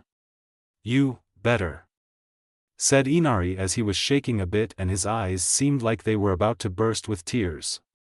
Looking at Inari, Naruto also started to shake a bit and his eyes become a bit watery. Still he spoke in a teasing voice, "Inari, you are sad, right? It's alright to cry." "Fine, later," said Naruto as he turned around and started to walk. Sakura and Hitomi took a look at Naruto's face and then at Inari's face as they both had the same look. Tears flowed from both their eyes as a dam had exploded and also snot was oozing out of their noses. "Geez, they are like twins," thought the two. It was decided by the villagers to name the bridge the Great Naruto Bridge, as Tazuna said, "That boy changed Inari's heart and Inari changed the hearts of the people. That boy gave us a bridge to hope called Courage. This name is in hope that the bridge will never crumble and one day will become a super famous bridge whose name is known throughout the world." The journey of Team 7 back home was uneventful. Kakashi kept his face buried in his orange book. Sakura kept asking Sasuke to come on a date with her when they returned to the village, which he firmly denied. Sasuke for most of the part kept brooding or avoiding Sakura's date request, while in a while he would talk to his sister. Hitomi and Naruto tried to start conversations with their teammates, but the conversations would quickly end because of lack of topics. It took 3 days for Team 7 to reach Konoha. In the meantime, Naruto noticed a lot of change of his team's attitude towards him. Sasuke, who for most of his life ignored the blonde and only would look at him to tease him for his lack at something, academics, Bunshin no Jutsu etc., was now shooting angry glares at him. Sakura was being Sakura, mimicking Sasuke and also trying to berate him at every small mistake while their way back home. As for Kakashi, he was busy reading his precious orange book throughout the journey but also calmly answered all his questions. The biggest change was Hitomi, the girl who mostly avoided him, was now trying to strike a conversation with him and also would smile at him. The Hokage's office. After reaching the village, Kakashi dismissed the team and asked them to go home and rest. At the Hokage Tower he was joined by Naruto as both entered the office. There Kakashi gave a complete, verbal report of things that happened since they left the village till their arrival back home. The Sandaime Hokage was now massaging his head because of the massive headache he received in the form of the report. I had anticipated the mission information was falsified, but to this extent I didn't know. The enemies the team faced were something foreign. But to hear Naruto's progress and him being the key in the mission success, Minato Kushina, you would be proud of your son as I am now, thought Sandaime. Now Kakashi, I would want a complete written report of the mission. I am promoting the mission from C to an A rank mission. You are dismissed for now, Kakashi, said Sarutobi Hiruzen. Kakashi just nodded and Shunshin no Jutsu, body flicker technique, to leave the room, leaving only Naruto with the Sandaime. Now Naruto-kun, come with me in the sitting room. I want to talk to you, said the Sandaime as he walked towards the other room, asking Naruto to follow him. The two entered a room which was used by the Hokage to have special talks with his advisors and various important people. The two sat on a sofa close to each other. There was a silence for a few minutes, which was broken by Naruto's shaky voice. Is it about the Kyuubi? Asked Naruto, even though he knew he was not in any trouble, but still the matter of Kyuubi was still sensitive in Konoha. He felt the hand of the Sandaime on his shoulder being placed in a gentle manner. He looked up to see the smiling, wrinkled face of the Sandaime. It is about the young girl, Haku, said the Sandaime. A silence again fell for another minute. I met her 5 days before the fight on the bridge. She had come in the clearing to collect some herbs. She seemed like a civilian to me. I helped her out and accompanied her until she left. She came by the second day again to collect some more herbs, this time she stayed longer. The next 2 days she came by just to talk. It was fun spending time with her, she was my first true friend. It was hard to see her dead body in front of me. I wanted to stop her, but she had already chosen her life, said Naruto as a tear fell from his eye.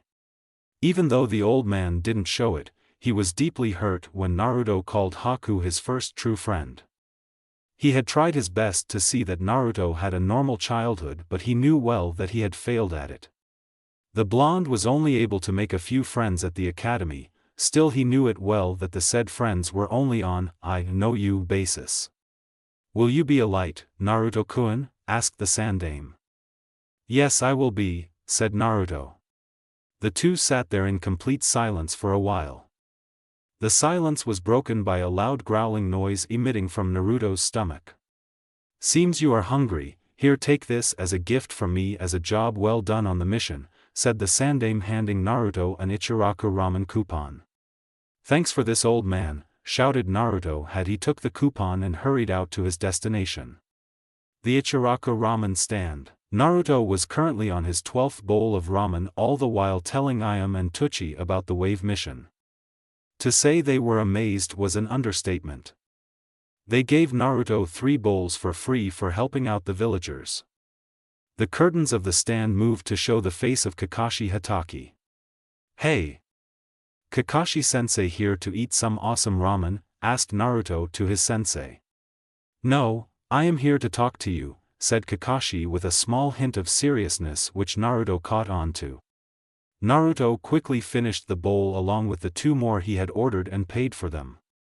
Kakashi put a hand on his shoulder and used the Shunshin no Jutsu, body flicker technique. Training ground. The two were now sitting facing each other in the training ground assigned for their team.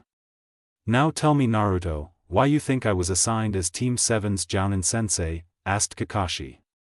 First I thought it must be because you were the student of the Yondaime, said Naruto, which caused a raised eyebrow from Kakashi and an expression which said, explain. Since you are the Yondaime student you would be more knowledgeable about the seal on my stomach, explained Naruto. Oh. I see, said Kakashi. Second, you being one of Konoha's strongest Jounin was asked to train Hitomi and team. After knowing you possess the Sharingan, this seems to be the main reason, said Naruto. Yes, that's the real reason. Now when news reaches the council ears that Sasuke has awakened the Sharingan, they will order me to train him in its use and also help Hitomi awaken the Sharingan, said Kakashi. So I won't be able to focus on you and Sakura, so I decided to hand some scrolls for you to learn from. Kakashi handed about 4 scrolls to Naruto. These scrolls contain a few useful jutsus. Most of them are Suiton and Futon jutsus with some other which you will find useful. There are also a few Katon jutsus if you wish to learn more. Ask me if you have any questions, said Kakashi. Naruto had his eyes replaced by stars as he looked at the scrolls in his hands and was somehow able to mutter a thank you. In his parents' house. After the talk with Kakashi, Naruto decided to go visit his parents' house.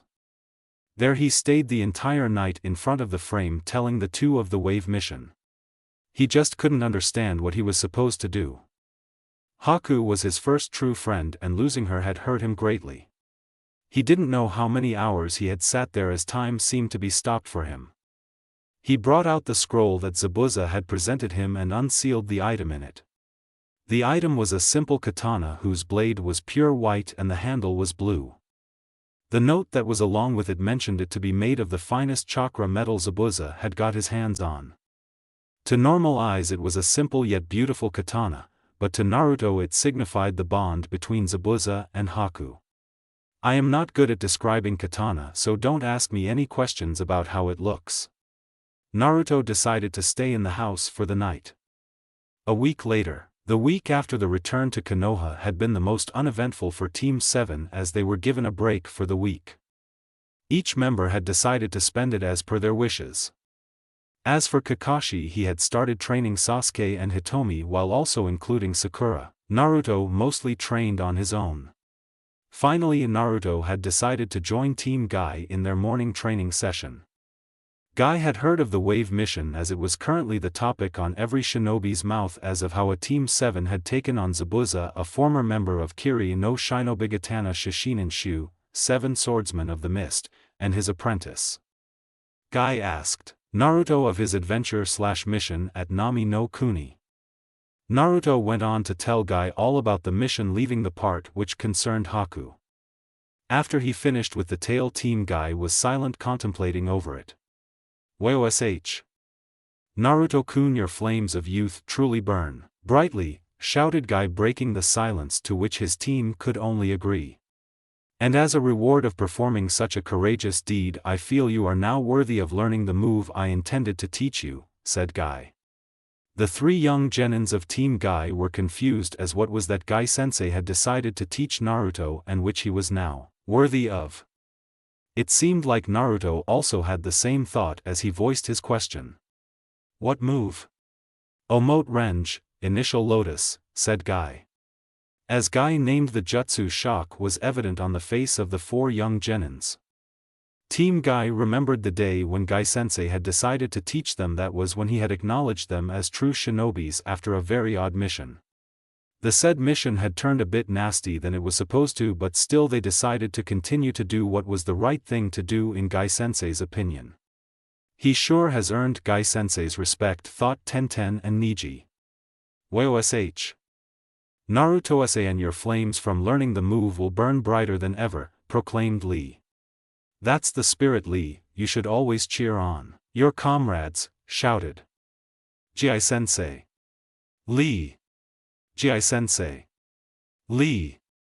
The two went on to hug each other, which created a genjutsu of a beach at the time of sunset behind them.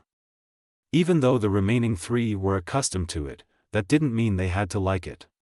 "Even how many times I see it, I will never get accustomed to this," said Naruto as he tried to shield his eyes from the view. The other 2 could just agree to it. "Think about us, we are witness to this for about a year and they are our teammates," Tenten added her thoughts. 2 months later. It had been 2 months since the wave mission and Team 7 had hoped the mission never ended.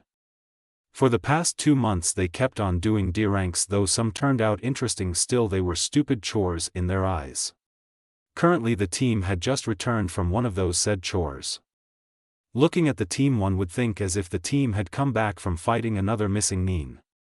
It was indeed a great fight, but one to capture runaway pigs at a farm, and that was their worst mission. On second thought there was the mission to capture the demon cat Tora. As Kakashi looked at his team, a smile appeared on his face. The team was getting along well, the teamwork between them had definitely improved. But what concerned him was Naruto. He clearly saw that the death of Haku had affected the boy. Sandame-sama had told him how Naruto considered the girl his first true friend. Suddenly Kakashi's eyes looked to the sky where he saw a hawk fly by. He had an idea of the sudden meeting and knew it was going to be a headache to him. Okay, that's enough for today. I have to go submit this mission's report, said Kakashi as he used Shunshin to reach his destination. As the four were about to leave to do whatever they thought of, their eyes fell upon a square-shaped rock. Hitomi, Sakura and Sasuke couldn't understand what to think of it, but they knew their fourth teammate knew exactly what was going on. As for Naruto, he quietly walked around the area while the square rock followed him. After about a minute he stopped in his track as the rock did the same, barely tackling him. He quietly walked over to the rock and sat on it.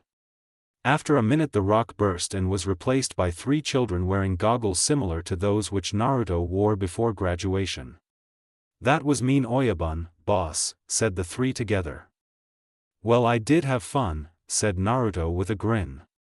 The three pouted at the statement while the other members of Team 7 watched on the scene unfolding before them. By the way, why are you guys here? Asked Naruto to the three. What? The three shouted in unison. You promised you would play ninja with us, said Moegi. Now that you say it, I remember promising to you to play with you, said Naruto, which caused smiles to appear on the three young faces. What are we waiting for? Let's go. Tatabayo, said Naruto as he started walking off with the kids behind him. Meanwhile the other three members just looked on in confusion at Naruto and the kids. Hitomi had a raised eyebrow while Sasuke muttered pathetic under his breath. Sakura heard the word escape out of Sasuke's mouth and decided to get in his good books. What kind of ninja plays ninja? She said out loud. Naruto and the three kids stopped in their tracks and looked at Sakura. Naruto had a look that spoke, isn't it obvious, and said, pumping his chest with his fist, and said, the best. Hitomi was trying her hard not to laugh while Sasuke just muttered, dope. Sakura's face by the comment had flushed red by anger. She wanted to earn points in Sasuke's book by berating Naruto, but he pulled one on her. Meanwhile the kids considered Sakura's red face in a different perspective. They looked at Naruto and then Sakura and back at Naruto. It was Konohamaru who voiced the thoughts for the three of them. Not bad bro, she is yours. Konohamaru trailed his sentence, showing his pinky finger indicating girlfriend.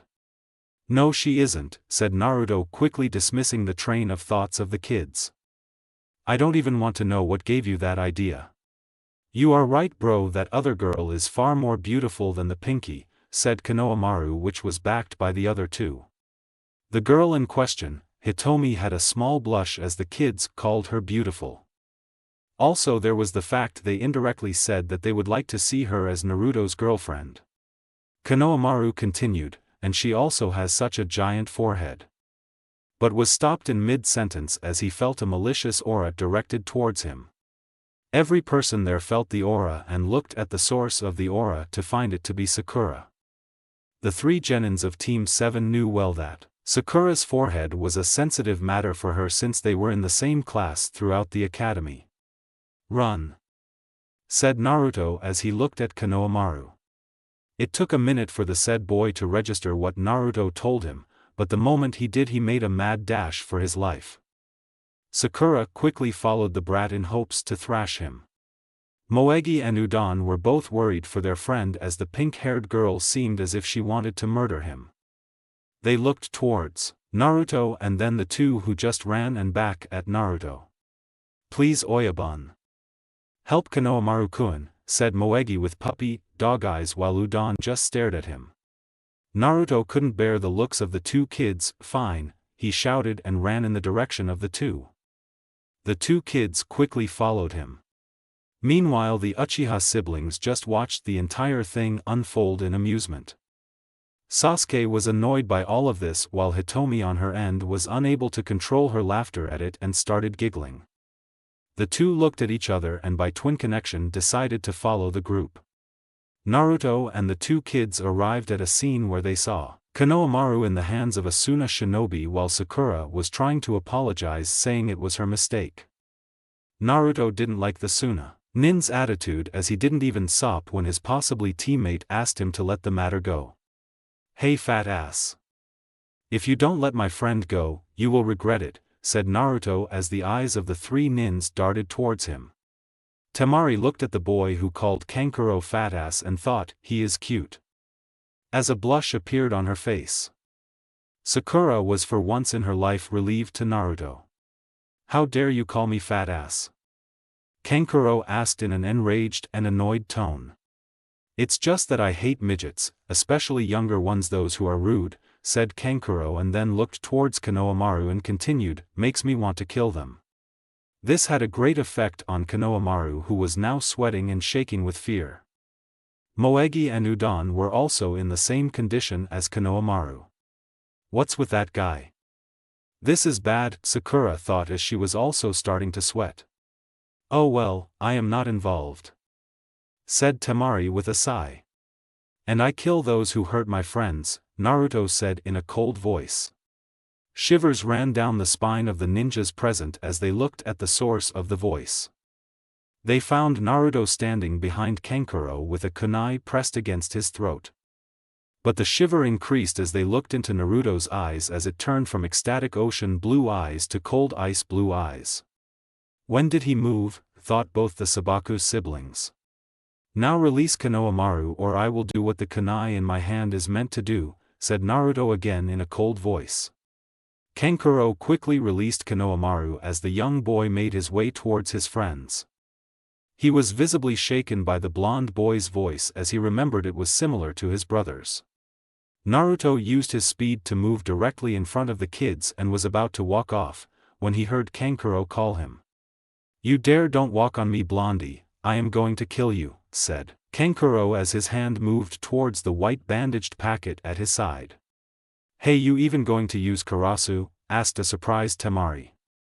"So the cat jumpsuit makeup wearing ninja from Suna going to play with his puppets," said Naruto as he looked at Kankuro with a grin.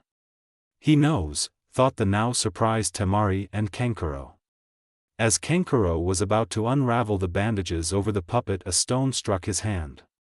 He looked to the place where the stone came from to find a black duck-ass-haired boy sitting on a tree branch as he rolled stones in his arm. Kankuro scowled at him. Sakura looked at Sasuke with stars in her eyes. "Sasuke-kun," she thought. "Cha. Sasuke-kun is going to show all of them who is the boss," said inner Sakura. "Ma. I was wondering when your brother, the team and you were going to show." "Now I understand, he was waiting for the right moment to show off," said Naruto to Hitomi, who came to stand by his side. She had an apologetic look on her face. "Kankuro, stop it," everyone heard a voice filled with malice and looked up to find a red hair with a gourd on his back standing upside down in a branch closer to Sasuke. "You are an embarrassment to our village," he further said. "I didn't even sense him." "That's Kakashi's level sneakiness," thought Sasuke. The kids and Sakura were clearly shaken by the new person, and even Hitomi seemed a bit hesitant. The two Suna shinobis were now sweating heavily and also shaking in fear. His caused Naruto's eyebrow to raise a bit. "Losing yourself in a fight, how pathetic." "Why do you think we came to Konohagakure?" continued Gaara. "Listen Gaara, they started it, especially the blonde," said Kankuro as he looked towards Gaara as he pointed towards the three kids and Naruto. The kids started to sweat and shake in fear of what was going to happen to them. They quickly got as close as possible to Naruto, latching on to his legs. Naruto for his part looked bored. He looked at the kids as they latched onto his legs and could see the fear in them. He put his hands in front of them as if shielding them, which relaxed the three kids. Only three noticed this action, two of them being Temari and Hitomi, while third being Gaara, who made it look like he didn't notice it. "Shut up or I'll kill you," Gaara said to Kankuro. Kankuro was now shaking even harder and sweat on his forehead increased greatly. "Okay, I am sorry, really sorry," said Kankuro. "So this one's the leader, he has strange eyes." thought Sasuke looking at Gaara. Sorry to you guys, Gaara said as his eyes for the first time landed on the Konoha genins and kids. He used Suna Shunshin to appear in front of his team. Before he used the jutsu, his eyes darted first towards Sasuke. To be able to hit Kankuro with a stone, he is good, thought Gaara about Sasuke. His eyes next towards Naruto and a scowl appeared on his face. It looks like we came here early but we didn't come here to play around. Let's go, Gaara said to his team and they stared to walk away. Hey, wait! Sakura called out to the three. They stopped and looked at Sakura. What? Gaara asked. Judging from your Hitai, you guys are ninjas from Sunagakure, right? You may be allies of Konoha but it is forbidden for shinobis to enter each other's village without permission, said Sakura. Naruto just rolled his eyes at the things know-it-all. Sakura ranted. Isn't it obvious if they are in the village in public presence without disguise, they must have permission, thought Naruto. State your purpose. Depending on it, we may not be able to let you go. Sakura said with a serious face. Hearing Sakura say this, Naruto was hard-pressed from holding his laughter back. Moments earlier she was scared shitless and now she was trying to intimidate the people who scared her. Huh, talk about clueless. Don't you know anything? Temari said, showing her pass. You are right, we are genins from Suna. We have come to your village to take the Chunin selection exam, Temari continued. Chunin selection exam. Naruto said even though he knew what the exams was, it seemed interesting to continue the conversation. Geez, you really don't know about anything. The Chunin exam is where outstanding genins from Suna, Konoha and other villages assemble to take the exam to become Chunin, said Temari. Why do we take it together? Asked Naruto. The main purpose is said to be to improve relationship between the allied and to raise the shinobi level. Also, each country likes to maintain a power balance and continued Temari but stopped, when she looked that the blonde who asked her was not paying attention. Hey Konohamaru. Think I should enter the Chunin exam? Exclaimed Naruto in an excited manner to Konohamaru, who was also excited at the aspect. You bastard. You ask the question, listen till the end. Temari shouted, pointing at Naruto. Naruto looked at her with a neutral expression and said, you say something. Everyone face faulted at this while Gaara raised his eyebrow. In case of Temari, a huge tick mark appeared on her forehead and her face flushed red in anger as she pointed her finger at Naruto, but no words came out of her mouth. Naruto just snickered at Temari's reaction and said, I am good. When Temari heard this, her face turned so red in anger that it overshadowed her blonde hair. Her whole body was shaking with anger as she was pointing at Naruto. Well, it's time we leave, kids. We still have to play ninja, Naruto said as he caught the three kids and used Konoha Shunshin to disappear with the kids. The 5 out of the 6 ninjas just stared at the place where Naruto was with pure disbelief. Temari meanwhile was so angry that even Gaara stepped away from her. I will get you for this, blondie, she shouted.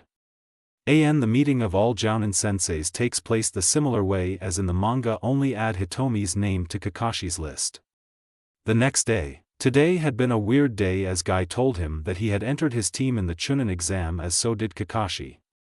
It would be good that each team keep their training secret from now on. Naruto was now currently waiting at the meeting spot and was meditating while practicing to grasp the flow of wind around him. As always, Kakashi was late and Sakura was furious, well, apparently all were. Finally Kakashi arrived 2 hours later and Sakura shouted at him for his tardiness. Most of the time he would join her, but today he kept quiet in anticipation. He wanted to see when Kakashi would decide it was time to tell them that he nominated them for the exams. This is sudden, but I have nominated you guys for Chunin selection exams, Kakashi said, handing them permission slips. Naruto looked at his teammates to find the siblings to be ecstatic at the prospect while Sakura seemed a bit down. Though I just nominated you, whether to take the exams is up to you. Those who wish to enter should sign those papers and submit them at room 301 in the academy by tomorrow at 4 p.m., said Kakashi, and he left with a shunshin. Naruto also quickly left as he was really tired from last night's training. Chunin exam day at the academy. Team 7 met in front of the academy where they decided to meet when they submitted the slips. Naruto could tell Sakura still had doubt about entering the exams. The team made their ways upstairs to find some genins bullying a team. Naruto recognized the genins and snickered. Never thought they would be such good actors/actress, thought Naruto. We are just thinning out those that will fail anyways. What's wrong with that? Said one of the bully ninja. Naruto decided to ignore everything and walk to his destination. But he stopped in his track when he heard Sasuke speak. I agree, but you will let us pass through. Sasuke said with an arrogant smirk on his face. Also remove this surrounding created with genjutsu. We are going to the second floor, said Hitomi. All present ninja looked at Team 7 thinking what they were talking about, or had they gone mad. So you noticed? Bully Ninja 2 said. Sasuke just smirked and said, Sakura, you must have noticed it first, right? Sakura just looked at him in confusion until Hitomi spoke. Your analytical skill and genjutsu know-how is the most improved on the team, said Hitomi. Sakura realized what the two were doing and had a small smile. Even Naruto was happy seeing the event. Of course, I noticed a while ago. This is actually the second floor, Sakura said with a confident look on her face. The genjutsu that was placed in the surrounding dissolved, revealing the room to be room 201, not 301. Not bad, but all you did was notice through it, said Bully Ninja 1 as he moved in with a kick at Sasuke. Sasuke also decided to match the kick with his kick. Naruto decided to better stop this, but before he decided to move he saw a figure move in between the two kicks. So he finally decides to drop the act, thought Naruto. Sasuke, Sakura and Hitomi just watched in awe as the green-clad ninja that was being bullied just stopped the two kicks with his bare hands. He is fast, he was able to see both the kicks and slide between them. Thought Sakura. Catching my kick with his hand, what's this chakra in his hands, thought Sasuke. Not only is he fast but his eyes can keep up with high speeds. Also catching the kicks with his hands, he is strong, thought Hitomi. Hitomi looked towards her blonde teammate to look at his reaction, but to her surprise he was smirking. She watched as he quietly moved towards the green-clad ninja's teammate, the kunoichi to be specific. Never thought you guys would do such a drama. It was entertaining and you guys were quite good if I must say, said Naruto in a low whisper which was only heard by Tenten. The said girl just smirked. Meanwhile Naruto looked to see Lee asking Sakura to go out with him, which she denied to. He saw a small verbal confrontation between Neji and Sasuke which he didn't care for. Sasuke-kun, Hitomi-chan, Naruto. Let's go, called out Sakura. Hitomi pulled Naruto with her as she and Sasuke were being pulled forward by Sakura. Hitomi spared a glance at Naruto as she thought, how does he know that team? Naruto for most of his part avoided Team Guy as they had decided. It would be better to show there was no connection between them, fooling enemy teams, and would come to help in need, surprising other teams. As they walked the corridors they stopped as they heard someone call out to Sasuke. Naruto knew that voice and just wondered what he was up to. Hey, guy with the dark eyes, called out Lee. Team 7 turned around to find the green-clad ninja standing there. What is it? Sasuke asked. Will you fight me right here, said Lee with a serious face. Naruto decided to step in a corner and watch what would unfold from all this. He watched as Lee introduced himself to Sasuke and once again tried and failed to woo Sakura. He watched as Sasuke decided to fight and asked Hitomi, who wanted to stop him but reluctantly agreed on his convincing. Naruto watched as Sasuke charged at Lee with arrogance and had stop quick as Lee disappeared from his line of vision using his superior speed. He watched Lee take down Sasuke with Konoha. Senpu, Leaf Whirlwind. Sasuke, there is no need to fight, called out Hitomi. I won't lose. This gives me a chance to practice it, said Sasuke with a smirk as he got up. Hitomi knew of her brother's ego, so let it continue. Naruto watched in amazement as Sasuke activated the Sharingan. Both eyes now had 2 commas, so his Sharingan got better, thought Naruto.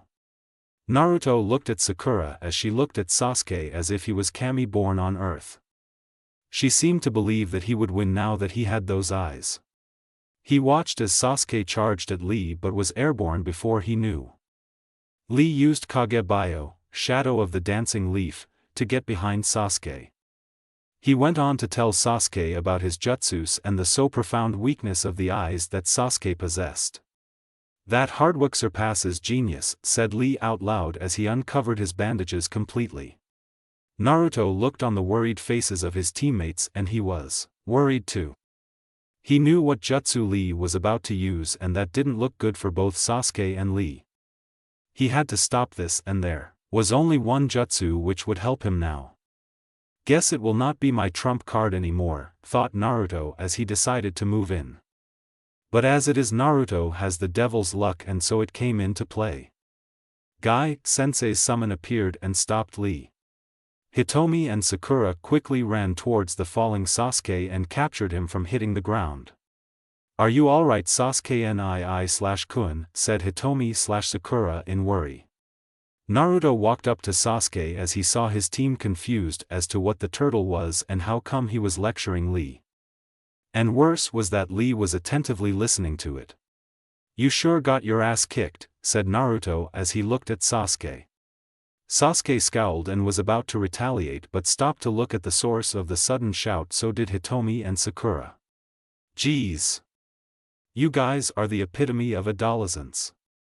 As Sakura, Hitomi, and Sasuke looked at the new arrival, their faces took a look that spelled horrible. Only one thought roamed their minds: the person's eyebrows were huge. They watched in horror as the man called Lee closer to him and delivered a powerful punch to him. Naruto looked at the 2 people he had come to know and respect. He saw Guy punch Lee and saw Lee apologize. He knew what was coming now, so he quickly turned around. As on cue, he heard his teammates' horror-filled shouts. After 5 minutes he turned to look to find Guy lecturing Lee and they go on to make their stupid tasks. He looked at his teammates and found a look of horror etched on their faces. Bless their souls. I am lucky to be saved by ramen gods from the sunset, he thought. Hey you guys, how is Kakashi doing? Asked Guy to Team 7. You know Kakashi? Asked Sasuke as the 3 were brought out of their shock by Guy's question. Know him, said Guy as he vanished from his spot. People refer to us as eternal rivals, said Guy from behind them. Team 7 except Naruto was in shock at the man's speed. Guy went on to tell them how he was stronger than Kakashi and told them to make their ways towards the main room. He wished Lee luck and also Naruto in a whisper which only he could hear. Lee told them the reason he was here was to test his abilities. He had lied to them of him being the strongest genin. Apparently the strongest genin was on his team. He wished to fight him and also Sasuke. His eyes for a moment landed on Naruto, who grinned back and he left. The last act didn't miss Hitomi's eyes. He indeed knows the team and its members, she thought. Naruto looked at Sasuke, who looked a bit down. That was not good for Sasuke himself and the team. You sure got your ass kicked, said Naruto again. Next time I will win, said Sasuke with anger in his voice. Sakura was enraged at seeing Naruto berate her Sasuke-kun, while for some reason Hitomi remained quiet. You saw his hands too, didn't you? Said Naruto as an image of Lee's bruised hand came into the minds of Sasuke and Hitomi. That bushy brows must have trained really hard, every day. More than you, said Naruto as it was a fact. Sasuke was now shaking violently, but Naruto and Hitomi knew it was not in anger but excitement. This thing is getting fun, this Chunin exam, said Sasuke. Yes, said the remaining 3 as smiles spread across their faces. Ready to go. Hitomi, Sakura, Naruto, said Sasuke out loud. As they made their way towards room 301, Hitomi inched closer to Naruto. Thanks. He needed it, she said in a whisper to him. Don't mention it, he replied. Room 301. As Team 7 reached, they saw the room. They found Kakashi waiting by the door. Kakashi saw all his team come by the hallway and was pleased by it. Good to see all of you came, said Kakashi. What do you mean, Kakashi-sensei? Asked Sakura. You see, the Chunin exams is a team event and not an individual event, said Kakashi, surprising the four. But you said taking the exam was an individual choice, said Hitomi, a bit annoyed. You lied to us? Asked Naruto in an annoyed tone too. If I did tell you the truth, the one who didn't wish to join the exams would be pressured by the others to join. Since you all came, I am proud of all of you, said Kakashi with an eye smile. The four genins relaxed and had smiles on their faces from the praise. Now there is only one problem to solve. You see, the exams can only be taken by team of 3-inch, said Kakashi, at which the four visibly tensed. Now don't tense up because of that, I have already solved the issue. One of you will be joining another team for the exams, said Kakashi. The team looked relaxed but also unsure of who would be leaving the team. Though the dynamics of Team 7 was not the best, they were still a team. Who? Sasuke asked. That would be Naruto. Here, this is the team you will be joining for the exams, said Kakashi, handing Naruto a paper. Naruto took the paper and reading it smiled. It will be fun, work with them, he thought. I am still with Sasuke-kun, thought Sakura as she released a sigh of relief. Sasuke just spared a curious glance at the blonde while Hitomi looked at him with a smile. I intended to learn more about him, she thought, a bit upset. Now go. Kakashi said with an eye smile. Yeah. Let's go, called out Naruto as he opened the door. End chapter. Sorry it took a bit longer, but do enjoy.